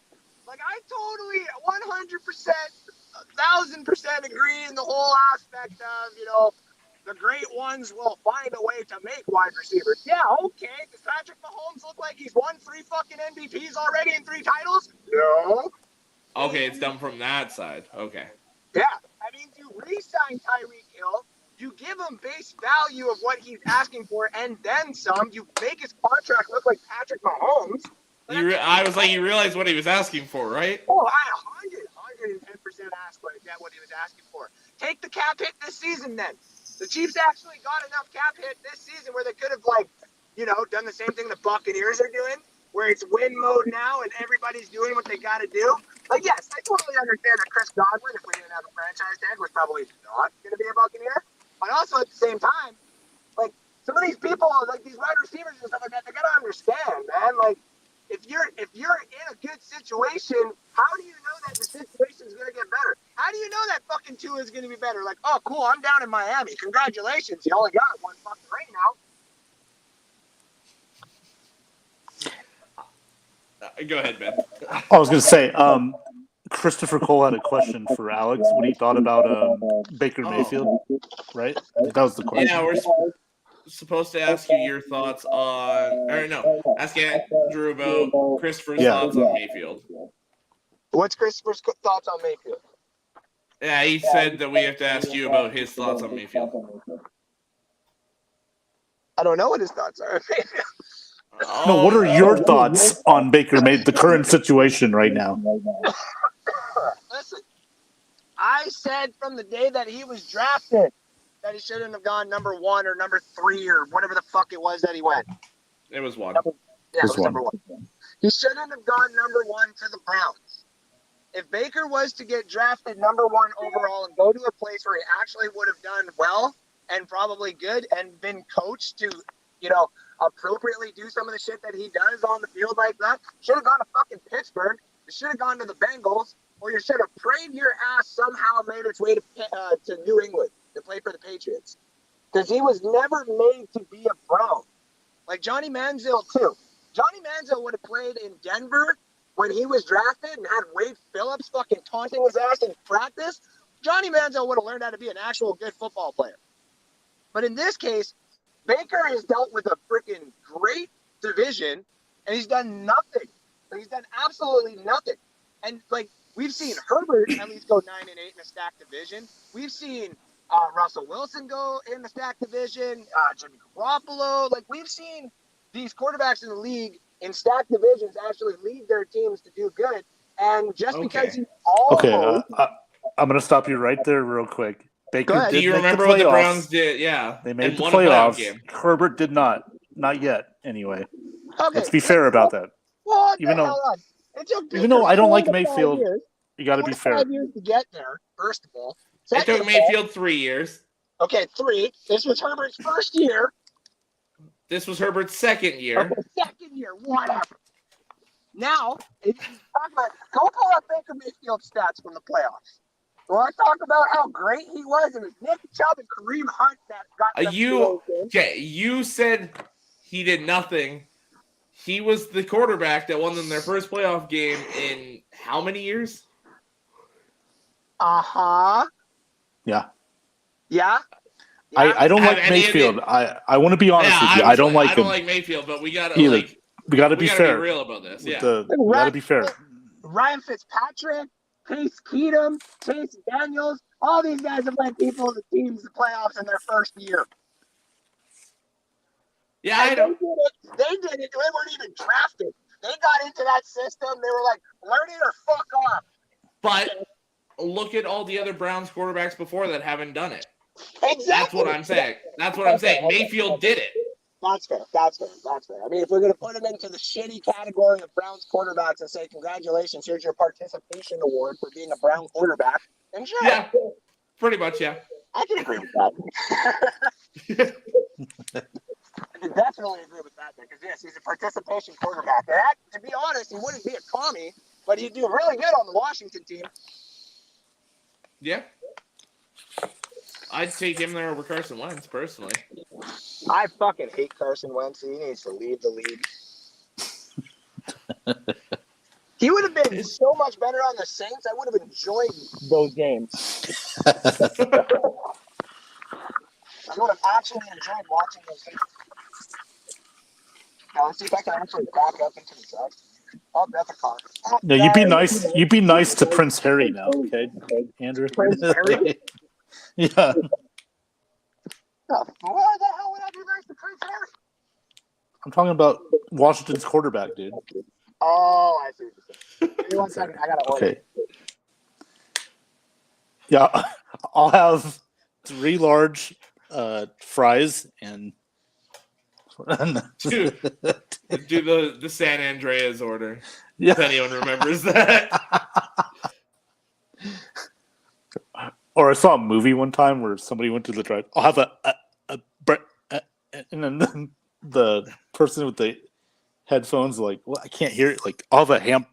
Did you get my fright? What you get out? It's just it's so okay. No, Mayfield is better than Hoyer was with the Browns. Yeah. Let's stop Brian it. Hoyer. Brian Hoyer, is he still around? He's the backup in New England. He went back there. You go. He re-signed to be the backup again. I told Andrew last Saturday what I think the Browns should do with Mayfield. Okay. Oh. Johnny says, got to give Baker this. He is tough. 3 different injuries, and you didn't hear him whining like Rodgers. I mean, I wouldn't necessarily think Rodgers was complaining or bitching. I mean, he just kind of put his toe on a podium and said, this is what's going on since y'all want to hear about it. Well, watch the Pat McAfee shows, dude. The couple times he's been on there. I do watch Yes. And Andrew? Yeah. Chris said that he told you last Saturday what he thinks the Browns should do with Mayfield. I'd have to go back and watch there, Christopher. I'm sorry. I'm drawing a blank. I've got work on the brain. I've got other things to be brained and stuff. So yeah. Johnny switched over to YouTube so he could add those last 2 words in. Gotta give this top 3. Oh my god. Are we gonna say Jameis Winston's tough too? Like, are we gonna start giving the middle of the crop quarterbacks praise now when we're fucking forgetting that like Matt Stafford and Lamar Jackson and all these guys are still playing? Like, yeah. It's crazy that some of those guys don't make the top 10 at this point. Like, right? Like Stafford just won a fucking Super Bowl and they're probably gonna still put him at 12. To me, I got him top 10. I love Stafford, but he's 8 or 9 realistically in the quarterbacks right now. But he's definitely top 10 though. He's definitely a top 10 quarterback. Yeah. I mean, he's got like the way that he played with Cooper Kupp, man. Like, yeah, I made a post the other day that said Cooper Kupp's like making minimum wage at his job title. Essentially, yeah. Look at what he's making compared to what everyone else is making. Yeah. He's telling Les Snead like, hey, dude, we need to talk, man. We need to talk. Let's get that contract. I'm making this. I'm a Super Bowl MVP. Let's talk. Like, yeah, like Les Snead will probably be like, you got it, man. What do we got to do? Eventually, he's going to get a contract extension. Is what I'm saying. So they'll trade 4 first-round picks to get enough money to sign him.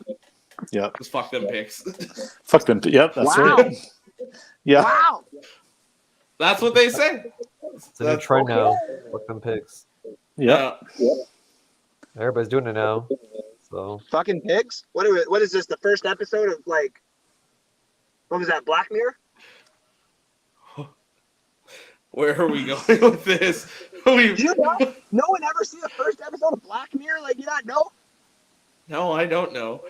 Oh my god, dude! He bangs a pig in order to save the princess. The princess was never in danger to begin with. It's sick. I've heard about the show. I've just not seen it yet. It's on Netflix, right, Andrew? Oh yeah, Black Mirror is like every episode is like a movie, like a miniature movie, like a 1 hour type thing. And I kid you not, it's got some like really good actors, like to do some of these. But like the ranking episode where like you can't walk into certain buildings if you don't have a proper ranking, that exists. Thank you very much. Have a great day. Yeah, so it's kind of like a better version of Final Destination, right, Andrew? Kinda. Yeah. Sure. Okay. Kinda. Yeah. I would say yeah. Yeah. I might check that one out. Yeah, like it's really good. They have like a build your own like show. So like those old school books where you would walk around or you read this and it's like either go through here or go through here.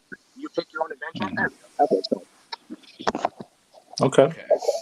Yeah, they have one of those, but yeah, Black Mirror, man, that's a fucking fantastic show. Okay. I gotta get the hell out of here because I got food to eat and things to do. Thank you for having me on.